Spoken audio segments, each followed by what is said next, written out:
ಅವರು 1971 ಇಂಡೋ ಪಾಕ್ ವಾರ್ದಾಗ ಪಾರ್ಟಿಸಿಪೇಟ್ ಮಾಡಿದ್ರು. ಸೊ ಅಲ್ಲಿ ಯುದ್ಧ ನಡಿಬೇಕಾದ್ರೆ as a medical ground base ಮೇಲೆ ಟ್ರೆಂಚ್ ಅಂದ್ರೆ ಅಂಡರ್ ಗ್ರೌಂಡ್ ಟ್ರೆಂಚ್ ಇರ್ತಿತ್ತು. ಸೊ ಅಲ್ಲೇ ಎಲ್ಲಾ ಸೋಲ್ಜರ್ಸ್ ಆಗ್ಲಿ ಗಯಾಲುಗಳನ್ನ ತಂದು ಅಲ್ಲಿ ಟ್ರೀಟ್ಮೆಂಟ್ ಮಾಡ್ತಿದ್ರು. ಯಾವ್ಯಾವ ಪಾಸಿಬಲ್ ಇರ್ತಿತ್ತು ಫಸ್ಟ್ ಏಡ್ ಟ್ರೀಟ್ಮೆಂಟ್ ಅಲ್ಲಿ ಮಾಡ್ತಿದ್ರು. ಯಾವ್ದು ರೆಫರಲ್ ಆಗ್ಬೇಕಿತ್ತು ಏರ್ ಲಿಫ್ಟ್ ಮಾಡಿಸಿ ಕಮಾಂಡ್ ಹಾಸ್ಪಿಟಲ್ ಗೆ ಶಿಫ್ಟ್ ಮಾಡ್ತಿದ್ರು. ಈಗ ಅವ್ರು ಮೊಬೈಲ್ ಬಿಟ್ರಂದ್ರೆ ಅವರು ಕೈ ಎಲ್ಲ ಕಂಟಿನ್ಯೂ ಹಿಂಗ ಇದನ್ನ ಮಾಡ್ತಿರ್ತಾರೆ. ಅವ್ರ ಮೊಬೈಲ್ ಇಲ್ಲ ಅಂದ್ರೆ ಅವ್ರಿಗೆ ನಿದ್ದೆ ಆಗ್ತದಿಲ್ಲ, ಊಟಕ್ಕೆ ಸೇರೋದಿಲ್ಲ. ಫುಲ್ ಅವ್ರ ಮೊಬೈಲ್ ಕೊಡ್ಲಿಲ್ಲ ಅಂದ್ರೆ ಫುಲ್ ಅಗ್ರೆಸಿವ್ ಆಗ್ತಾರೆ. ಡಾಕ್ಟರ್, ಈಗ ತಮಗೆ ಈಗ ಸರ್ ಹೇಳಿದ್ರು ಕಾಫ್ ಸಿರಪ್, ಸ್ಲೀಪಿಂಗ್ ಪಿಲ್ಸ್ ಇದು ಕೂಡ ಒಂದು ಡ್ರಗ್ಸ್ ಆಗಿ ಆಗ್ತಾ ಇದೆ ಮೇಡಮ್. ಅದು ಆಗ್ತಾ ಇದೆ.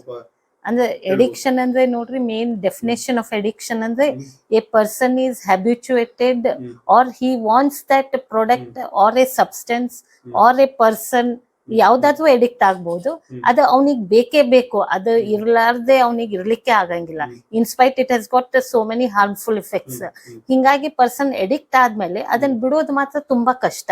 ಮೆಡಿಸಿನ್ ಮೇಲೆ ಇವರು ಡ್ರಗ್ ತರ ಮಾಡ್ಕೊಂಡು ಹೋದ್ರೆ ಅದರಿಂದ ಏನೇನು ಸಮಸ್ಯೆ ಬರ್ಬೋದು ಅಂತ ಬಹಳ ಜನಕ್ಕೆ ಇದ್ರ ಬಗ್ಗೆ ಒಂದು ಐಡಿಯಾನೂ ಇಲ್ಲ.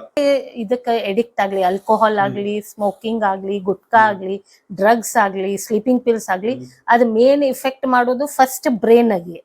ಬ್ರೈನ್ ಅಂದ್ರೆ first you start having depression. ಯಾಕಂದ್ರೆ ಅದು ಬ್ರೈನ್ ಹಂಗ ಓಡ್ತಾ ಇರ್ತದ ಅದು ಮೆಡಿಸಿನ್ ತಗೊಂಡಾಗ. So brain, liver, lungs, pancreas, total intestine, total whole body, whole organs in the bodies are affected in one or the other way. ನಾವು ಶಾಕಾಹಾರಿ ಇದ್ರೆ ಮಕ್ಕಳು ಶಾಕಾಹಾರಿ ಆಗಿರ್ತಾರೆ. ನಾವು ನಾನ್ ವೆಜ್ ತಿಂತಿದ್ರು ಮಕ್ಕಳು ನಾವ ಕಲಿಸ್ತೇವಲ್ಲ ತಿನ್ನ ಅಂತ. ಹಿಂಗ್ ಸರ್ ಇವಾಗ ಎಡಿಕ್ಷನ್ ಆದ್ರೂ ಹಂಗ ಆಗ್ತಿದ್ದಿರೋದು. ಈಗ ಹಂಗೆ ಕೆಲವೊಂದು ಇಷ್ಟು ಡಿಸೀಸ್ ಈಗ ಅನುವಂಶೀಯತೆಯಿಂದ ಬರ್ತದವಲ್ಲ, ಈಗ ಇದು ಕೂಡ ಅದೇ ರೀತಿ ಇವಾಗ ಆಗಕತ್ತಿರೋದು. ಬಾರ್ ಅಟ್ಯಾಚ್ಡ್ ಇರ್ತದೆ, ಅದು ಅಲ್ಲದೆ ಒಂದ್ ಕಡೆ ರೆಸ್ಟೋರೆಂಟ್ ಕೂಡ ಇರ್ತದೆ ಅಲ್ಲಿ. ಹೌದ್ರಾ? ಹಿಂಗಿರ್ಬೇಕಾದ್ರೆ ಫ್ಯಾಮಿಲಿ ಜೊತೆ ಎಲ್ಲೋ ಮಕ್ಕಳನ್ನ ಕೂಡ ನಾವು ನೋಡ್ತೀವಿ. ಹೌದು ಸರ್. ಸೊ ಇದು ಎಷ್ಟು ಮಟ್ಟಿಗೆ ಸರಿ? ಮಕ್ಕಳನ್ನ ಕರ್ಕೊಂಡು ಹೋಗೋದ್ರಿಂದನೂ ಏನಾದ್ರು ಇನ್ಫ್ಲೂಯೆನ್ಸ್ ಆಗ್ಬೋದಾ? ಈಗ ಮಕ್ಕಳು ಅಲ್ಲೇ ಕುಂತಿರ್ತಾರೆ ಅದೇ ಟೇಬಲ್ ನಲ್ಲಿ. ಸೊ ಅಂದ್ರೆ ಈಗ ಎಡಿಕ್ಷನ್ ಅಂತ ಯಾವಾಗ ಕರಿತೀರ ಮೇಡಮ್? ಈಗ ನಾರ್ಮಲ್ ಆಗಿ ಎಡಿಕ್ಟ್ ಆಗೋ ಮೊದಲು ಕೆಲವು ಸ್ಟೇಜಸ್ ಅದಾವ. ನಮಸ್ಕಾರ ವೀಕ್ಷಕರೇ, ನಮ್ಮ ಸರ್ಕಲ್ ನುಡಿಗೆ ಸ್ವಾಗತ. ಇಂದು ನಾವು ಅಡಿಕ್ಷನ್ ಮತ್ತು ಡಿ ಅಡಿಕ್ಷನ್ ಬಗ್ಗೆ ಚರ್ಚೆ ಮಾಡ್ತಾ ಇದ್ದೇವೆ. ನಮ್ಮೊಂದಿಗೆ ಮಲ್ಲಗೌಡ ತಂಗಡಿ, ಸೆಕ್ರೆಟರಿ, ಹಾಗೂ doctor Sonia S Karur, medical officer, Sanskar deaddiction cum rehabilitation centre Gadag, ಇವರಿದ್ದಾರೆ. ನಮಸ್ಕಾರ ಡಾಕ್ಟರ್. ನಮಸ್ಕಾರ ಸರ್. ಡಾಕ್ಟರ್, ತಮ್ಮ ಒಂದು ಕಿರುಪರಿಚಯ ಕೊಡ್ಬೋದಾ? ನಾನು ಡಾಕ್ಟರ್ ಸೋನಿಯಾ ಎಸ್ ಕರೂರ್ ಅಂತ. ನಾನು ವೈದ್ಯನಾಗಿ ಆಲ್ಮೋಸ್ಟ್ ಈಗ 25 ವರ್ಷಗಳಾಗಿದೆ. ನನ್ನ ಸ್ಕೂಲ್ ಎಲ್ಲ ನಮ್ಮ ಡ್ಯಾಡಿ ಅವರು ಸರ್ಜನ್ ಅಂತ ಆರ್ಮಿಯಲ್ಲಿ 21 ಇಯರ್ಸ್ ಸರ್ವಿಸ್ ಮಾಡಿದ್ರು. ಹಿಂಗಾಗಿ ನನ್ನ ಸ್ಕೂಲ್ ಎಲ್ಲ ಕೇಂದ್ರೀಯ ವಿದ್ಯಾಲಯ ಬೇರೆ ಬೇರೆ ಸ್ಟೇಟ್ ಅಲ್ಲಿ ಮುಗ್ದಿದೆ. ಬಟ್ KMC ಹುಬ್ಳಿದಾಗ ನಾನು MBBS ಮಾಡಿದೆ. ನಮ್ಮ ಫಾದರು ಅಲ್ಲಿ graduate, KMC Hubli graduate. So ನಾನು ಅಲ್ಲಿ MBBS ಮುಗಿದ ತಕ್ಷಣ ನಮ್ದೇ ಆದ ನರ್ಸಿಂಗ್ ಹೋಮ್, ಜನನಿ ನರ್ಸಿಂಗ್ ಹೋಮ್ ಅಂತ ಇದೆ ಗದಗಲ್ಲಿ. ಅಲ್ಲಿ ಆಸ್ ಎ ಜನರಲ್ ಪ್ರಾಕ್ಟಿಷನರ್ ಅಂತ ಪ್ರಾಕ್ಟೀಸ್ ಶುರು ಮಾಡಿದೆ ನಮ್ಮ ಫಾದರ್ ಜೊತೆ. ಸೊ ಅವ್ರ ಸರ್ಜನ್ ಇರೋದ್ರಿಂದ ಅವ್ರ ಸರ್ಜರೀಸ್ ಅಲ್ಲಿ, ಡೆಲಿವರೀಸ್ ಕಂಡಕ್ಟ್ ಮಾಡೋದ್ರಲ್ಲಿ ಎಲ್ಲದರಲ್ಲೂ ಅಸಿಸ್ಟ್ ಮಾಡ್ತಿದ್ದೆ. ಆಮೇಲೆ ಇತ್ತಿತ್ತಲಾಗಿ ಸಂಸ್ಕಾರ ಡಿ ಅಡಿಕ್ಷನ್ ಸೆಂಟರ್ ಅಲ್ಲಿ ಆಸ್ ಎ ಕನ್ಸಲ್ಟೆಂಟ್ ಅಂತ ಹೋಗ್ತಾ ಇದ್ದೇನೆ. Wonderful madam. ಮೇಡಮ್, ಈಗ ತಂದೆಯವರು ಆರ್ಮಿಲಿ ಸರ್ಜನ್ ಆಗಿದ್ರು ಅಂತ ಹೇಳ್ತೀರಾ. ಸೊ ಸ್ವಲ್ಪ ಒಂದು ವಿಸ್ತಾರವಾಗಿ ಒಂದು ಮಾಹಿತಿ ಕೊಡ್ಬೋದಾ? ನಮ್ಮ ಫಾದರ್ 1965 ಅಲ್ಲಿ MBBS KMC ಇಂದ ಮುಗಿಸಿದ್ರು.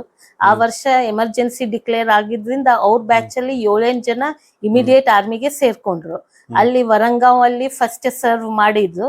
ಪ್ಲಸ್ ಅವ್ರು AFMC ಪುಣೆ ಜನರಲ್ ಸರ್ಜರಿ ಎಕ್ಸಾಮಿಗೆ ಟಾಪರ್ ಆಗಿ ಗೋಲ್ಡ್ ಮೆಡಲಿಸ್ಟ್ ಆಗಿ ಹೊರ ಬಂದ್ರು 1973 ಅಲ್ಲಿ. ಆವಾಗಿಂದ as a surgeon army medical corps ಅಲ್ಲಿ ಬೇರೆ ಬೇರೆ ಸ್ಟೇಟ್ಸ್ ಗೆ ಅವ್ರಿಗೆ ಎವ್ರಿ 3 years ಪೋಸ್ಟಿಂಗ್ ಆಗ್ತಿತ್ತು. ಸೊ ಅಲ್ಲಲ್ಲೇ ಸರ್ವ್ ಮಾಡಿದ್ರು. 1987 ನಲ್ಲಿ ವಾಲಂಟರಿ ರಿಟೈರ್ಮೆಂಟ್ ತಗೊಂಡ್ ಬಂದು ಗದಗಿಗೆ ಬಂದು ಸೆಟಲ್ ಆದ್ರು. ಅಂದ್ರೆ ಈಗ ಎಮರ್ಜೆನ್ಸಿ ಟೈಮ್ ಅಲ್ಲಿ ನೀವು 1965 ಇಂದ ಅಲ್ಲಿದ್ದಾರೆ. ಅಲ್ಲಿದ್ದಾರೆ. ಓಕೆ. ಏನಾದ್ರು ಒಂದು ವಿಶೇಷವಾಗಿ ಏನಾದ್ರು ಇನ್ಸಿಡೆಂಟ್ ಏನಾದ್ರು ಶೇರ್ ಅವರು ಮಾಡ್ಬೋದಾ? 1971 ಇಂಡೋ ಪಾಕ್ ವಾರ್ದಾಗ ಪಾರ್ಟಿಸಿಪೇಟ್ ಮಾಡಿದ್ರು. ಸೊ ಅಲ್ಲಿ ಯುದ್ಧ ನಡಿಬೇಕಾದ್ರೆ as a medical ground base ಮೇಲೆ ಟ್ರೆಂಚ್ ಅಂದ್ರೆ ಅಂಡರ್ ಗ್ರೌಂಡ್ ಟ್ರೆಂಚ್ ಇರ್ತಿತ್ತು. ಸೊ ಅಲ್ಲೇ ಎಲ್ಲಾ ಸೋಲ್ಜರ್ಸ್ ಆಗ್ಲಿ ಗಯಾಲುಗಳನ್ನ ತಂದು ಅಲ್ಲಿ ಟ್ರೀಟ್ಮೆಂಟ್ ಮಾಡ್ತಿದ್ರು. ಯಾವ್ಯಾವ ಪಾಸಿಬಲ್ ಇರ್ತಿತ್ತು ಫಸ್ಟ್ ಏಡ್ ಟ್ರೀಟ್ಮೆಂಟ್ ಅಲ್ಲಿ ಮಾಡ್ತಿದ್ರು. ಯಾವ್ದು ರೆಫರಲ್ ಆಗ್ಬೇಕಿತ್ತು ಏರ್ ಲಿಫ್ಟ್ ಮಾಡಿಸಿ ಕಮಾಂಡ್ ಹಾಸ್ಪಿಟಲ್ಗೆ ಶಿಫ್ಟ್ ಮಾಡ್ತಿದ್ರು. ಸೊ ಹೇಸ್ ಪಾರ್ಟಿಸಿಪೇಟ್ ಟ್ರೆಂಚ್ ಅಂದ್ರೆ ಏನ್ ಮೇಡಮ್ ಅದು? ಅಂದ್ರೆ ಅಂಡರ್ ಗ್ರೌಂಡ್ ಡಿಗ್ ಮಾಡಿ ಅದು ಹಾಸ್ಪಿಟಲ್ ಬೇಸ್ ಅಂತಾನೆ ಇರ್ತದ. ಆಮೇಲೆ ವಾರದ ರೂಲ್ಸ್ ಏನಂದ್ರೆ ಬಾಂಬಿಂಗ್ ಹಾಸ್ಪಿಟಲ್ ಏರಿಯಾದ ಮೇಲೆ ಮಾಡಬಾರ್ದಂತ ಇರುತ್ತೆ. ಇವನ್ ನಾವು ಅವ್ರ ಮೇಲೆ ಬಾಂಬಿಂಗ್ ಮಾಡಬಾರ್ದು, ಅವರು ನಮ್ಮ ಹಾಸ್ಪಿಟಲ್ ಏರಿಯಾ ಮೇಲೆ ಬಾಂಬಿಂಗ್ ಮಾಡಬಾರ್ದು. ಸೊ ಯಾರೇ ಸೋಲ್ಜರ್ಸ್ ಬಂದ್ರು ಅಂಡರ್ ಗ್ರೌಂಡ್ ಟ್ರೀಟ್ಮೆಂಟ್ ಅಂದ್ರೆ ಒಂದು ಹಾಸ್ಪಿಟಲ್ ತರ ಇರುತ್ತಲ್ಲಿ. ಸೊ ಫಸ್ಟ್ ಏಡ್ ಟ್ರೀಟ್ಮೆಂಟ್ ಆಗ್ಲಿ, ಸ್ಯೂಚರಿಂಗ್ ಆಗ್ಲಿ, ಬ್ಲೀಡಿಂಗ್ ಕಂಟ್ರೋಲ್ ಮಾಡೋದಾಗ್ಲಿ. ಸೊ ಫಸ್ಟ್ ಏಡ್ ಇಮಿಡಿಯೇಟ್ಲಿ ನಾವು ಏನೇನ್ ಮಾಡ್ಬೇಕೋ ಅದನ್ನೆಲ್ಲ ಮಾಡಿ ಸೀರಿಯಸ್ ಇದ್ದ ಸೋಲ್ಜರ್ಸಿಗೆ ಮಾತ್ರ ಏರ್ ಲಿಫ್ಟ್ ಮಾಡಿ ಕಮಾಂಡ್ ಹಾಸ್ಪಿಟಲ್ಗೆ ಶಿಫ್ಟ್ ಮಾಡ್ತಿದ್ವಿ. Wonderful madam. All right sir, ತಮ್ದೊಂದು ಕಿರುಪರಿಚಯ ಕೊಡ್ಬೋದಾ? ಸರ್ ನಾನು ಸ್ವಲ್ಪ ಬಾಯ್ ಬರ್ತಂದ್ರೆ ಸ್ವಲ್ಪ ತೊದಲು ಮಾತಾಡೋದ್ರಿಂದ ಏನಾದ್ರು ಅಪಾರ್ಥದ ಆಗ್ಬೋದು. ಏನಿಲ್ಲ ಸರ್, ಆರಾಮಾಗಿ ನೀವು ನಿಶ್ಚಿಂತೆಯಿಂದ ಮಾತಾಡ್ರಿ, ವೀಕ್ಷಕರು ಕೂಡ ಅರ್ಥ ಮಾಡ್ಕೊಂತಾರೆ. ನಾನು ಮೂಲತಃ ಬೆಳಗಾವಿ ಜಿಲ್ಲೆ ಹುಕ್ಕೇರಿ ತಾಲೂಕಿನ ಸಾರಾಪುರ ಎಂಬ ಗ್ರಾಮದಲ್ಲಿ ಜನಿಸಿ ಅಲ್ಲಿ ಸರ್ಕಾರಿ ಪ್ರಾಥಮಿಕ ಶಾಲೆಯಲ್ಲಿ ಪ್ರಾಥಮಿಕ ಶಿಕ್ಷಣವನ್ನು ಕಂಪ್ಲೀಟ್ ಮಾಡಿ ಅಲ್ಲೇ ಹತ್ತಿರದಲ್ಲಿರುವ ಬೆಲ್ಲದ ಬಾಗೇವಾಡಿಯಲ್ಲಿ ಮಾಧ್ಯಮಿಕ ಶಿಕ್ಷಣವನ್ನು ಕಂಪ್ಲೀಟ್ ಮಾಡಿ ಸ್ನಾತಕೋತ್ತರ ಪದವಿಯನ್ನು ಸಮಾಜ ಕಾರ್ಯದಲ್ಲಿ ಧಾರವಾಡಲ್ಲಿ ಕಂಪ್ಲೀಟ್ ಮಾಡಿ 2009 ಗದಗ ನಗರದಲ್ಲಿರುವ ಒಂದು ಸೇವಾ ಸಂಸ್ಥೆಗೆ ಕೌನ್ಸಿಲರ್ ಆಗಿ ಜಾಯ್ನ್ ಆದೆ. ಆಮೇಲೆ ಅದೇ ಸಂಸ್ಥೆಗೆ ಹೋದಾಗ ಒಂದು 13 ವರ್ಷಗಳ ಕಾಲ ವಿವಿಧ ಕ್ಷೇತ್ರಗಳಲ್ಲಿ ಸೇವೆಯನ್ನು ಮಾಡಿ 2022ರಿಂದ ಸಂಸ್ಕಾರ ವ್ಯಸನ ಮುಕ್ತಿ ಕೇಂದ್ರ ಒಳಗ ಒಂದು ಸೆಕ್ರೆಟರಿ ಆಗಿ ಸೇವೆಯನ್ನು ಮಾಡ್ತಾ ಇದ್ದೀನಿ. ಇವಾಗ ಪ್ರೆಸೆಂಟು ಮತ್ತೆ ಅಲ್ಲೇ ಇದೆ. ಸರಿ, ಒಂದಿಷ್ಟು 18-20 ವರ್ಷ ನೀವು ಹೇಳ್ತಾ ಇದ್ದೀರಿ. ಹಾಂ ಸರ್, 17 years ಕಂಪ್ಲೀಟ್ ಆಗಿ ಇವಾಗ 18 years ಸ್ಟಾರ್ಟ್ ಆಯಿತು. ಸೊ ಎಷ್ಟು ಜನ ನೋಡಿದ್ರು ಸರ್ ಈ ತರ ಅಡಿಕ್ಷನ್? ಯಾವ್ಯಾವ ತರ ಅಡಿಕ್ಷನ್ ಇರ್ಬೋದು ಇದ್ರಲ್ಲಿ? ಸರ್ ಇಲ್ಲಿ ನಮ್ಮಲ್ಲಿ ಇವಾಗ ಪ್ರೆಸೆಂಟ್ ನಮ್ಮ ಗದಗ ಜಿಲ್ಲೆಯಲ್ಲಿ ಇದನ್ನು ಬರ್ತಕ್ಕಂಥವ್ರು ಮ್ಯಾಕ್ಸಿಮಮ್ ಅಂದ್ರೆ ಒಂದು 70% ಎಲ್ಲ ಆಲ್ಕೋಹಾಲಿಕ್ ಸರ್. ಆಮೇಲೆ ಟೊಬ್ಯಾಕೊ ಚೂಯಿಂಗು, ಆಮೇಲೆ ಗಾಂಜಾ ಅಂದ್ರೆ ರೇರ್ ಸರ್, ಒಂದು 5%. ಅದು ಬೇರೆ ಬೇರೆ ಜಿಲ್ಲೆದಿಂದ ಬರ್ತಾರೆ. ನಮ್ಮ ಗದಗದಲ್ಲಿ ಅಂದ್ರೆ ಒಂದು 1-2% ಇದ್ರ ಹೌದ್ರಿ. ಆಮೇಲೆ ಇತ್ತಿತ್ತಲಾಗಿ ಈಗ ರೀಸೆಂಟಾಗಿ ನಮಗೆ ಬರ್ತಾ ಇರೋದು ಈಗೆಲ್ಲ ನಮಗೆ ಡಿಮ್ಯಾಂಡ್ ಇದ್ದಿರೋದು ಮೊಬೈಲ್ ಬಗ್ಗೆ ಸರ್. ನಮ್ಮ ಮಗ ಭಾಳ ಇದಂಗ ಮೊಬೈಲ್ ಇದು ಮಾಡ್ತಾ ಇದ್ದಾನ, ಅದನ್ನ ಏನಾದ್ರು ಬಿಡಿಸ್ತೀರಾ? ಮೊಬೈಲ್ ಅಡಿಕ್ಷನ್ ಈಗ ಇದಕ್ಕೆ ಆಡ್ ಆಗ್ಬಿಟ್ಟಿದೆ. ಹೌದು ಸರ್, ಇವಾಗ ಆಲ್ರೆಡಿ ಒಂದು ವ್ಯಸನ ಇವಾಗ ಅಡಿಕ್ಷನ್. ಹೌದು ಸರ್, ಈಗ ಆಲ್ರೆಡಿ ಇವಾಗ ನಮ್ಮಲ್ಲಿ ಪೇಷಂಟ್ಗಳು ಆ ಥರ ಈಗ ಪ್ರತಿ ಬ್ಯಾಚ್ ಅಲ್ಲಿ ಒಂದು 2-3 ಪೇಷಂಟ್ ಬರ್ತಿದ್ದಾರೆ ಸರ್. ಇವಾಗ ಅಪ್ ಟು ಅವ್ರದ್ದು ಏಜ್ ಒಂದು 18 to 25 ತನ ಏಜ್ ಇದ್ದ ಅವ್ರಿಗೆ ಇದ್ದಿರ್ತಾರೆ ಸರ್. ಅಂದ್ರೆ ಅವ್ರು ಏನು ಸರ್, ಅವ್ರು ಈಗ ಅವ್ರು ಮೊಬೈಲ್ ಬಿಟ್ರೆ ಅಂದ್ರೆ ಅವರು ಕೈ ಎಲ್ಲ ಕಂಟಿನ್ಯೂ ಹಿಂಗೆ ಇದನ್ನ ಮಾಡ್ತಿರ್ತಾರೆ. ಅವ್ರ ಮೊಬೈಲ್ ಇಲ್ಲ ಅಂದ್ರೆ ಅವ್ರಿಗೆ ನಿದ್ದೆ ಆಗ್ತದಿಲ್ಲ, ಊಟಕ್ಕೆ ಸೇರೋದಿಲ್ಲ. ಫುಲ್ ಅವ್ರ ಮೊಬೈಲ್ ಕೊಡ್ಲಿಲ್ಲ ಅಂದ್ರೆ ಫುಲ್ ಅಗ್ರೆಸಿವ್ ಆಗ್ತಾರೆ. ಅಂದ್ರೆ ಈಗ ಆಲ್ಕೋಹಾಲ್ ಎಲ್ಲ ಬರ್ತೀನಿ ನಾನು, ಈಗ ನೀವು ಮೊಬೈಲ್ ತಂದಿರೋದು ಇದೊಂಥರ ಹೊಸದು, ನನಗೆ ಬಹಳ ಇಂಟ್ರೆಸ್ಟಿಂಗ್ ಆಗಿದೆ. ಈಗ ಕೈಯೆಲ್ಲ ಶೇಕ್ ಆಗುತ್ತೆ ಅಂತ ಹೇಳಿ, ಹೌದು, ಏನ್ ಉಪಯೋಗಿಸ್ತಾರೆ ಮೊಬೈಲ್ ಇಲ್ಲಿ ಸರ್? ಅವ್ರು ಏನಿಲ್ಲ ಸರ್, ಈಗೆಲ್ಲ ಇತ್ತಿತ್ತಲಾಗೆಲ್ಲ ಮ್ಯಾಕ್ಸಿಮಮ್ ಅವರು ನೋಡ್ತಿರೋದು ಇವು ರೀಲ್ಸ್, ಆಮೇಲೆ ಕೆಲವೊಂದು ಎಷ್ಟು ಗೇಮ್ಸ್, ಆನ್ಲೈನ್ ಗೇಮ್ಸ್, ಆಮೇಲೆ ಇವೆಲ್ಲ ಸರ್. ಅದ್ರಾಗ ಅವ್ರು ಏನ್ ಅದು ಒಳ್ಳೆಯದು ಯೂಸ್ ಮಾಡೋದಕ್ಕಿಂತ ಮ್ಯಾಕ್ಸಿಮಮ್ ಒಂದು 70% ಕೆಟ್ಟದ್ದು ಸರ್. ಈಗ ಗೇಮ್ಸ್ ಅಂದ್ರಲ್ಲಿ ಅಂದ್ರೆ ಈಗ ಏನ್ 10 ವರ್ಷದವರು ರೀಲ್ಸ್ ನೋಡಿ ಅಡಿಕ್ಟ್ ಆಗ್ತದಾರ? 11 ವರ್ಷದವರು ರೀಲ್ಸ್ ಅಥವಾ ಏನ್ ಗೇಮ್ ಏನಿದೆ? ಏನಿಲ್ಲ ಸರ್, ಅಂದ್ರೆ ಅದು ಒಂದು ಇವಾಗ ಒಂದು ಅದು ಟ್ರೆಂಡ್ ಆಗೈತೆ ಅದು ಸರ್. ಇವಾಗ ಅಂದ್ರೆ ಟ್ರೆಂಡ್ ಅಂದ್ರೆ ಮತ್ತೆ ಇವಾಗ ಮತ್ತೆ ಹೆಂಗಂದ್ರೆ ಅವಾಗ ಇವಾಗ ನಾನೊಂದು ಏನಾದ್ರು ರೀಲ್ಸ್ ಮಾಡಿ ಬಿಟ್ರೆ ನನ್ಗಿಂತ ಚೆನ್ನಾಗಿರೋದು ಅವನು ಮಾಡ್ಬೇಕು ಆ ತರ. ಇವಾಗ ಒಂದು ರೀಲ್ಸ್ ಬರುತ್ತೆ, ಯಾವ್ದೋ ಒಂದು ಹೈಟ್ ಜಾಗದಾಗ ಹೋಗಿ ಅಂಚಿಗೆ ಹೋಗಿ ಹಿಂಗೆ ಇಳಿದು ಹಿಂಗೆ ಬೀಳೋ ತರ ಮಾಡೋದು, ಆ ತರ ಇದ್ದಿರ್ತಾರೆ. ಅವನ ಆ ತರ ಇದಂಗ ಮಾಡಿದಕ್ಕಾಗಿ ಇವನು ಅದಕ್ಕಿಂತನೂ ಜಾಸ್ತಿ ಆಗಿ ನಾನು ಇದಂಗ ಜನರಿಗೆ ಇದಂಗ ರಿಚ್ ಆಗ್ಬೇಕು, ನನ್ನ ಜೀವದವ್ರಿಗೆ ಏನು ಇದಂಗಿಲ್ಲ, ನಾನು ಅಲ್ಲಿಂದ್ರೆ ಕೆಳಗೆ ಬಿದ್ರೆ ಹಾ ಸರ್, ಆದವ್ರಿಗೆ ಇದಂಗಿಲ್ಲ ಸರ್, ಜೀವನದವ್ರಿಗೆ ಪರಿವಿಲ್ಲ. ಬಟ್ ಅವನು ಮಾಡ್ತಿದ್ದಾನೆ, ನಾನು ಮಾಡ್ಬೇಕು ಪಾಪಿಗೆ. ಮತ್ತೆ ಈಗ ಎಷ್ಟೋ ಜನ ತಂದೆ ತಾಯಿ ಯಾವುದೋ ಒಂದು ಹಳ್ಳಿಯಲ್ಲಿ ಇದ್ದ ಮಕ್ಕಳನ್ನು ಒಂದು ಒಂದು ಒಳ್ಳೆ ನನ್ನ ಮಗನ ನನ್ಕಿಂತ ಒಂದು ಒಳ್ಳೆ ಶಿಕ್ಷಣ ಕಲಿ ಅಂತಂದ ಒಂದು ಒಳ್ಳೆ ಸಿಟಿಗೆ ಬಿಟ್ಟಿರ್ತಾರೆ. ಅವ್ರಲ್ಲಿ ಪಾಪ ಒಂದು ಕೂಲಿ ಮಾಡು ಏನೋ ಒಂದು ಜೀವನ ಮಾಡು ಇವ್ರು ಮೊದ್ಲಿ ದುಡ್ಡು ಕಳಿಸ್ತಿರ್ತಾರೆ. ಆದ್ರೆ ಇವ್ರು ಇಲ್ಲಿ ಬಂದ್ಬಿಟ್ಟು ಇವರು ಇದು ಮೊಬೈಲ್ ಹಿಡ್ಕೊಂಡು ಇವ್ರು ಯಾರು ಕ್ಲಾಸಿಗೆ ಕೊಡಲ್ಲ.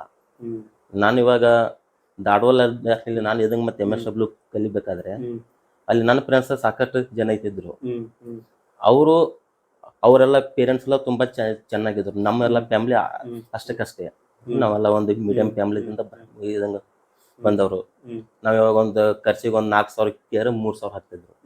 ಆದ್ರೆ ಮತ್ತೆ ಅವ್ರದ್ದು ಹೆಂಗಿತ್ತಂದ್ರೆ ಅವ್ರ ಫಾದರ್ ಎಲ್ಲ ಈಗ ದೊಡ್ಡ ದೊಡ್ಡ ಪೋಸ್ಟ್ ಇದ್ರು. ಅಂದ್ರೆ ಇವಾಗ ಕ್ಲಾಸ್ ರೂಮ್ ಆಫೀಸರ್ ಪೋಸ್ಟ್ ಇದ್ರು, ಫಾರೆಸ್ಟ್ ಅಲ್ಲಿ ರೇಂಜರ್ ಎಲ್ಲ ಆ ಟೈಪ್ ಇದ್ರು. ಅವ್ರಿಗೆಲ್ಲ ಅವರು ನಾವು ಮಂತ್ಲಿ 3,000 ಖರ್ಚಿಗೆ ಬಂದ್ರೆ ಅವ್ರಿಗೆಲ್ಲ 10,000 15,000 ಮಟನ ಅವ್ರ ಪೇರೆಂಟ್ಸ್ ಕೊಡ್ತಿದ್ರು. ಅವರು ನೀಟಾಗಿ ಒಂದು ದಿನನೂ ಅವ್ರ ಕ್ಲಾಸಿಗೆ ಬರ್ತಿರ್ಲಿಲ್ಲ. ಅವರು ರೂಮ್ನಲ್ಲೇ ನಮ್ಮ ಮೊಬೈಲ್ ಹಿಡ್ಕೊಂಡು ಕುಂಡೋದು ಅಥವಾ ಮತ್ತೇನಾದ್ರು ಬೇರೆ ಬೇರೆ ಇದಂಗೆ ಇವು ಅವರು ಮಧ್ಯಾಹ್ನ ಅಂದ್ರೆ ಹೋಗಿ ಬಾರ್ ಅಂಗಡಿ ಹಾಕೊಂಡೋದು, ಅಲ್ಲೇ ಡ್ರಿಂಕ್ಸ್ ಮಾಡೋದು, ಈ ಥರ ರೀ. ಈ ಹಿಂಗಾಗ್ರಿ ಈಗ ನಾವು ಮಕ್ಕಳಿಗೆ ನಾವು ಈಗ ಎಷ್ಟು ಅವ್ರಿಗೆ ನಾವು ಜಾಸ್ತಿ ಫೆಸಿಲಿಟಿ ಕೊಡ್ತೀವಿ ಅಷ್ಟು ಮಕ್ಕಳು ನಾವು ಇವಾಗ ಇದನ್ನ ಪೇರೆಂಟ್ಸ್ ಆಗಿ ನಾವು ಹೌದೌದು ಸರ್. ಯಾಕಂದ್ರೆ ನಾವು ಮಕ್ಕಳ ಬಗ್ಗೆ ಗಮನನ ಕೊಡಲ್ಲ ಸರ್. ನನ್ನ ಮಗ ಅಲ್ಲಿ ಧಾರವಾಡದಿದ್ದಾನೆ ಕಲಿಯಾಕತ್ತಾನ ಒಂದ್ ನಮ್ಮ ತಲೆಯಲ್ಲಿ, ಅವನು ಧಾರವಾಡದಲ್ಲಿ ಏನ್ ಕಲಿಯಾಕತ್ತಾನ ನಾವು ಏನ್ ಮಾಡತ್ತಾನ ನಾವು ಅವ್ರ ಫಾಲೋ ಅಪ್ ಮಾಡಲ್ಲ. ಏನೋ ಪೇರೆಂಟ್ಸ್ ಆದವರು ಮಕ್ಕಳನ್ನ ಫಾಲೋ ಅಪ್ ಇದು ಮಾಡೋದು ಭಾಳ ಇಂಪಾರ್ಟೆಂಟ್ ಸರ್ ಇವಾಗ. ಬಟ್ ಸರ್ ಈಗ ರೀಲ್ಸ್ ಒಂದು ಅಡಿಕ್ಷನ್ ಒಪ್ಕೊಳ್ಳೋಣ. ಈಗೇನ್ ಗೇಮ್ಸ್ ಆಡ್ಕೊಂಡು ಆತರ ಅಡಿಕ್ಷನ್ ಇದು ಫಿಂಗರ್ ಎಲ್ಲ ಕೈಯೆಲ್ಲ ಶೇಕ್ ಆಗುತ್ತೆ ಅಂತ ಹೇಳಿದ್ರೆ ಹೌದು ಕೈಯೆಲ್ಲ ಶೇಕ್ ಆಗ್ಬೇಕು ಅಂದ್ರೆ ಏನದು ಗೇಮ್ ಆಡಬೇಕು? ಇಲ್ಲ ಸರ್, ಅವ್ರ ತಲೆ ಕುಂತು ಬಿಟ್ಟಿರ್ತೈತೆ ಅದು. ಅವ್ರಿಗೆ ಮಾನಸಿಕ ಒಬ್ಬನು ನಮ್ಮಲ್ಲಿ ಇದನ್ನ ರೀಸೆಂಟ್ ಆಗಿ ಒಬ್ಬನು ಬೆಳಗಾವಿ ಜಿಲ್ಲೆದವನು ಒಬ್ಬನು ಪೇಷಂಟ್ ಇದ್ದ ಸರ್. ಏಜ್ ಅರೌಂಡ್ ಒಂದು 19 or 20 ಸರ್ ಏಜ್. ಅವನು ಅವನ ಕೈಯಾಗ ಒಂದು ಕಡ್ಡಿ ಪಣ್ಣ ಕೊಟ್ರು ಹಿಂಗ ಮಾಡ್ತಿದ್ದ. ಗೇಮ್ ಹೆಂಗ ಆಡ್ತಾನಲ್ರಿ ಹಿಂಗ ಬೇರೆ ಹೆಂಗ ಇದಂಗ ಮೂಮೆಂಟ್ ಆಗ್ತಿತ್ತು.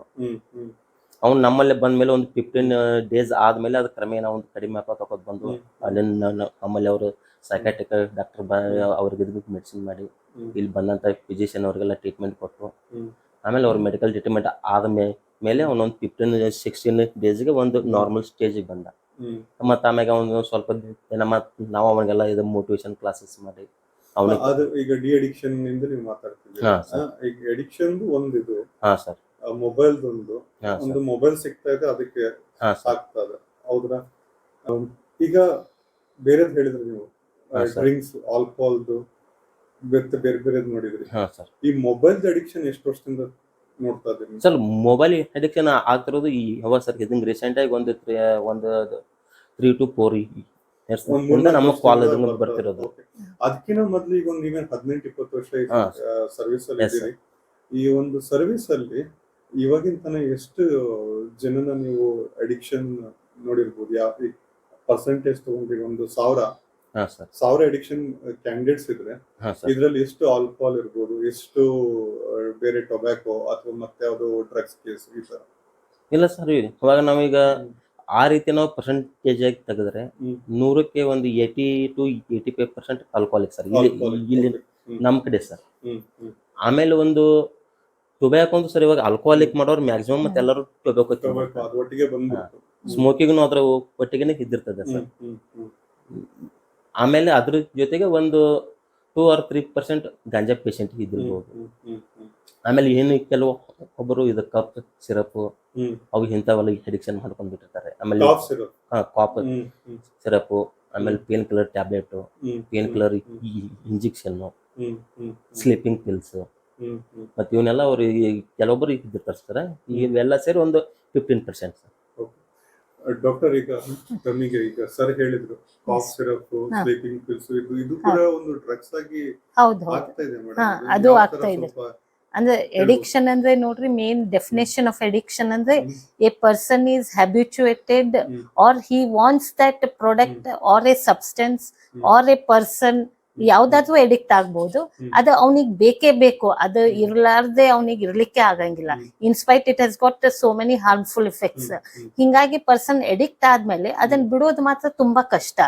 ಈಗ ಅದು ಸರ್ ಹೇಳ್ದಂಗೆ alcohol, ganja, smoking, gutka, mobile, ಆಮೇಲೆ ಡ್ರಗ್ಸ್ ಅಲ್ಲಿ ಸ್ಲೀಪಿಂಗ್ ಪಿಲ್ಸ್ ಮೇನ್, ಪ್ಲಸ್ ಆಮೇಲೆ ಸ್ಲೀಪಿಂಗ್ ಪಿಲ್ಸ್ ಕೆಲವೊಂದು anaesthetic drugs also they cause hallucination effect. ಅಂದ್ರೆ ಒಂಥರ ಸ್ವರ್ಗದಲ್ಲಿ ಇದ್ದಂಗೆ ಅವ್ರಿಗೆ ಅನಿಸ್ತಿರ್ತದ. ಸೊ ಅದನ್ನ ತಗೊಳ್ಳೋದ್ರಿಂದ they feel very happy and they feel that like my mind is relaxed and I have got no problems ಅಂತ ಹಿಂಗ 1 ದಿವಸ 2 ದಿವಸ ಮಾಡ್ತಾರ. ಈ ತಗೊಳ್ದಿದ್ದ ನನಗ್ ಚಲೋ ಫೀಲ್ ಆಗಾಕತೈತೆ ಅಂತ ಹೇಳಿ ಅದಕ್ಕೆ ಅಡಿಕ್ಟ್ ಆಗಿ ಡೈಲಿ ತಗೊಂತಾ ಇರ್ತಾರೆ. ಬಟ್ ಈಗ ಕೆಮಿಸ್ಟ್ ಅಲ್ಲಿ ಎಲ್ಲ ತುಂಬಾ ವಿದೌಟ್ ಪ್ರಿಸ್ಕ್ರಿಪ್ಷನ್ ಕೊಡಲ್ಲ, ಬಟ್ ಸಮ್ ಆಫ್ ದೆಮ್ ರೊಕ್ಕದ ಆಸೆಗೆ ಅಂಡರ್ ದಿ ಟೇಬಲ್ ಕೊಡ್ತಾರ. ಹಿಂಗಾಗಿ ಅವರು ಅದಕ್ಕೆ ಅಡಿಕ್ಟ್ ಆಗ್ತಾರ್ರಿ. ಸೊ ಇದು ಯಾವ ಆರೋಗ್ಯ ಸಮಸ್ಯೆ ಬರ್ಬೋದು ಮೇಡಮ್? ಈಗ ಆಲ್ಕೋಹಾಲ್ ಅಂದಾಗ ನಮಗೆ ಎಲ್ಲರಿಗೂ ಒಂದು ಜನರಲ್ ಗೊತ್ತೇ, ಆಲ್ಕೋಹಾಲ್ ಅಂದ್ಕೂಳೆ ಲಿವರ್ ಸಮಸ್ಯೆ ಬರುತ್ತೆ. ಈಗ ಟೊಬ್ಯಾಕೋ ಅಂದ್ಕೂಳೆ ಜನರಲ್ ಆಗಿ ನಾವು ಸಿಗರೇಟ್ ಅಥವಾ ಇದು ಏನ್ ನೋಡ್ತೇವೆ ಅದು ಲಂಗ್ಸ್ ಸಮಸ್ಯೆ ಬರ್ತದೆ ಅಂತ ಗೊತ್ತದೆ. ಬೇಡ ಬೇರೆ ತಂಬಾಕು ಏನಂತೀರಿ ಸರ್ ಅದು ಗುಟ್ಕಾ ಏನದಲ್ಲ, ಗುಟ್ಕಾದ್ದು ಅದು ಗಂಟ್ಲು ಸಮಸ್ಯೆ ಇಲ್ಲ ಮತ್ತೆ ಬಾಯಿ ಸಮಸ್ಯೆಗಳು ಬರ್ತದೆ ಅಂತ ಎಲ್ಲರಿಗೂ ಒಂದು ನಾಲೆಜ್ ಅದ. ಬಟ್ ಈಗ ಸರ್ ಹೇಳ್ದಂಗೆ ಈಗ ಈ ತರ ಮೆಡಿಸನ್ ಮೇಲೆ ಇವರು ಡ್ರಗ್ ತರ ಮಾಡ್ಕೊಂಡು ಹೋದ್ರೆ ಅದರಿಂದ ಏನೇನ್ ಸಮಸ್ಯೆ ಬರ್ಬೋದು ಅಂತ ಬಹಳ ಜನಕ್ಕೆ ಇದ್ರ ಬಗ್ಗೆ ಒಂದು ಐಡಿಯಾನು ಇಲ್ಲ. ಸ್ವಲ್ಪ ಒಂದು ಡಾಕ್ಟರ್ ಅದ್ರ ಬಗ್ಗೆ ಈಗ ಯಾವುದೇ ಇದಕ್ಕೆ ಎಡಿಕ್ಟ್ ಆಗ್ಲಿ, ಆಲ್ಕೋಹಾಲ್ ಆಗ್ಲಿ, ಸ್ಮೋಕಿಂಗ್ ಆಗ್ಲಿ, ಗುಟ್ಕಾ ಆಗ್ಲಿ, ಡ್ರಗ್ಸ್ ಆಗ್ಲಿ, ಸ್ಲೀಪಿಂಗ್ ಪಿಲ್ಸ್ ಆಗ್ಲಿ, ಅದ್ ಮೇನ್ ಇಫೆಕ್ಟ್ ಮಾಡೋದು ಫಸ್ಟ್ ಬ್ರೈನ್ ಅಂದ್ರೆ first you start having depression. ಯಾಕಂದ್ರೆ ಅದು ಬ್ರೈನ್ ಹಂಗ ಓಡ್ತಾ ಇರ್ತದ ಅದು ಮೆಡಿಸಿನ್ ತಗೊಂಡಾಗ. So brain, liver, lungs, pancreas, total intestine, total whole body, whole organs in the bodies are affected in one or the other way.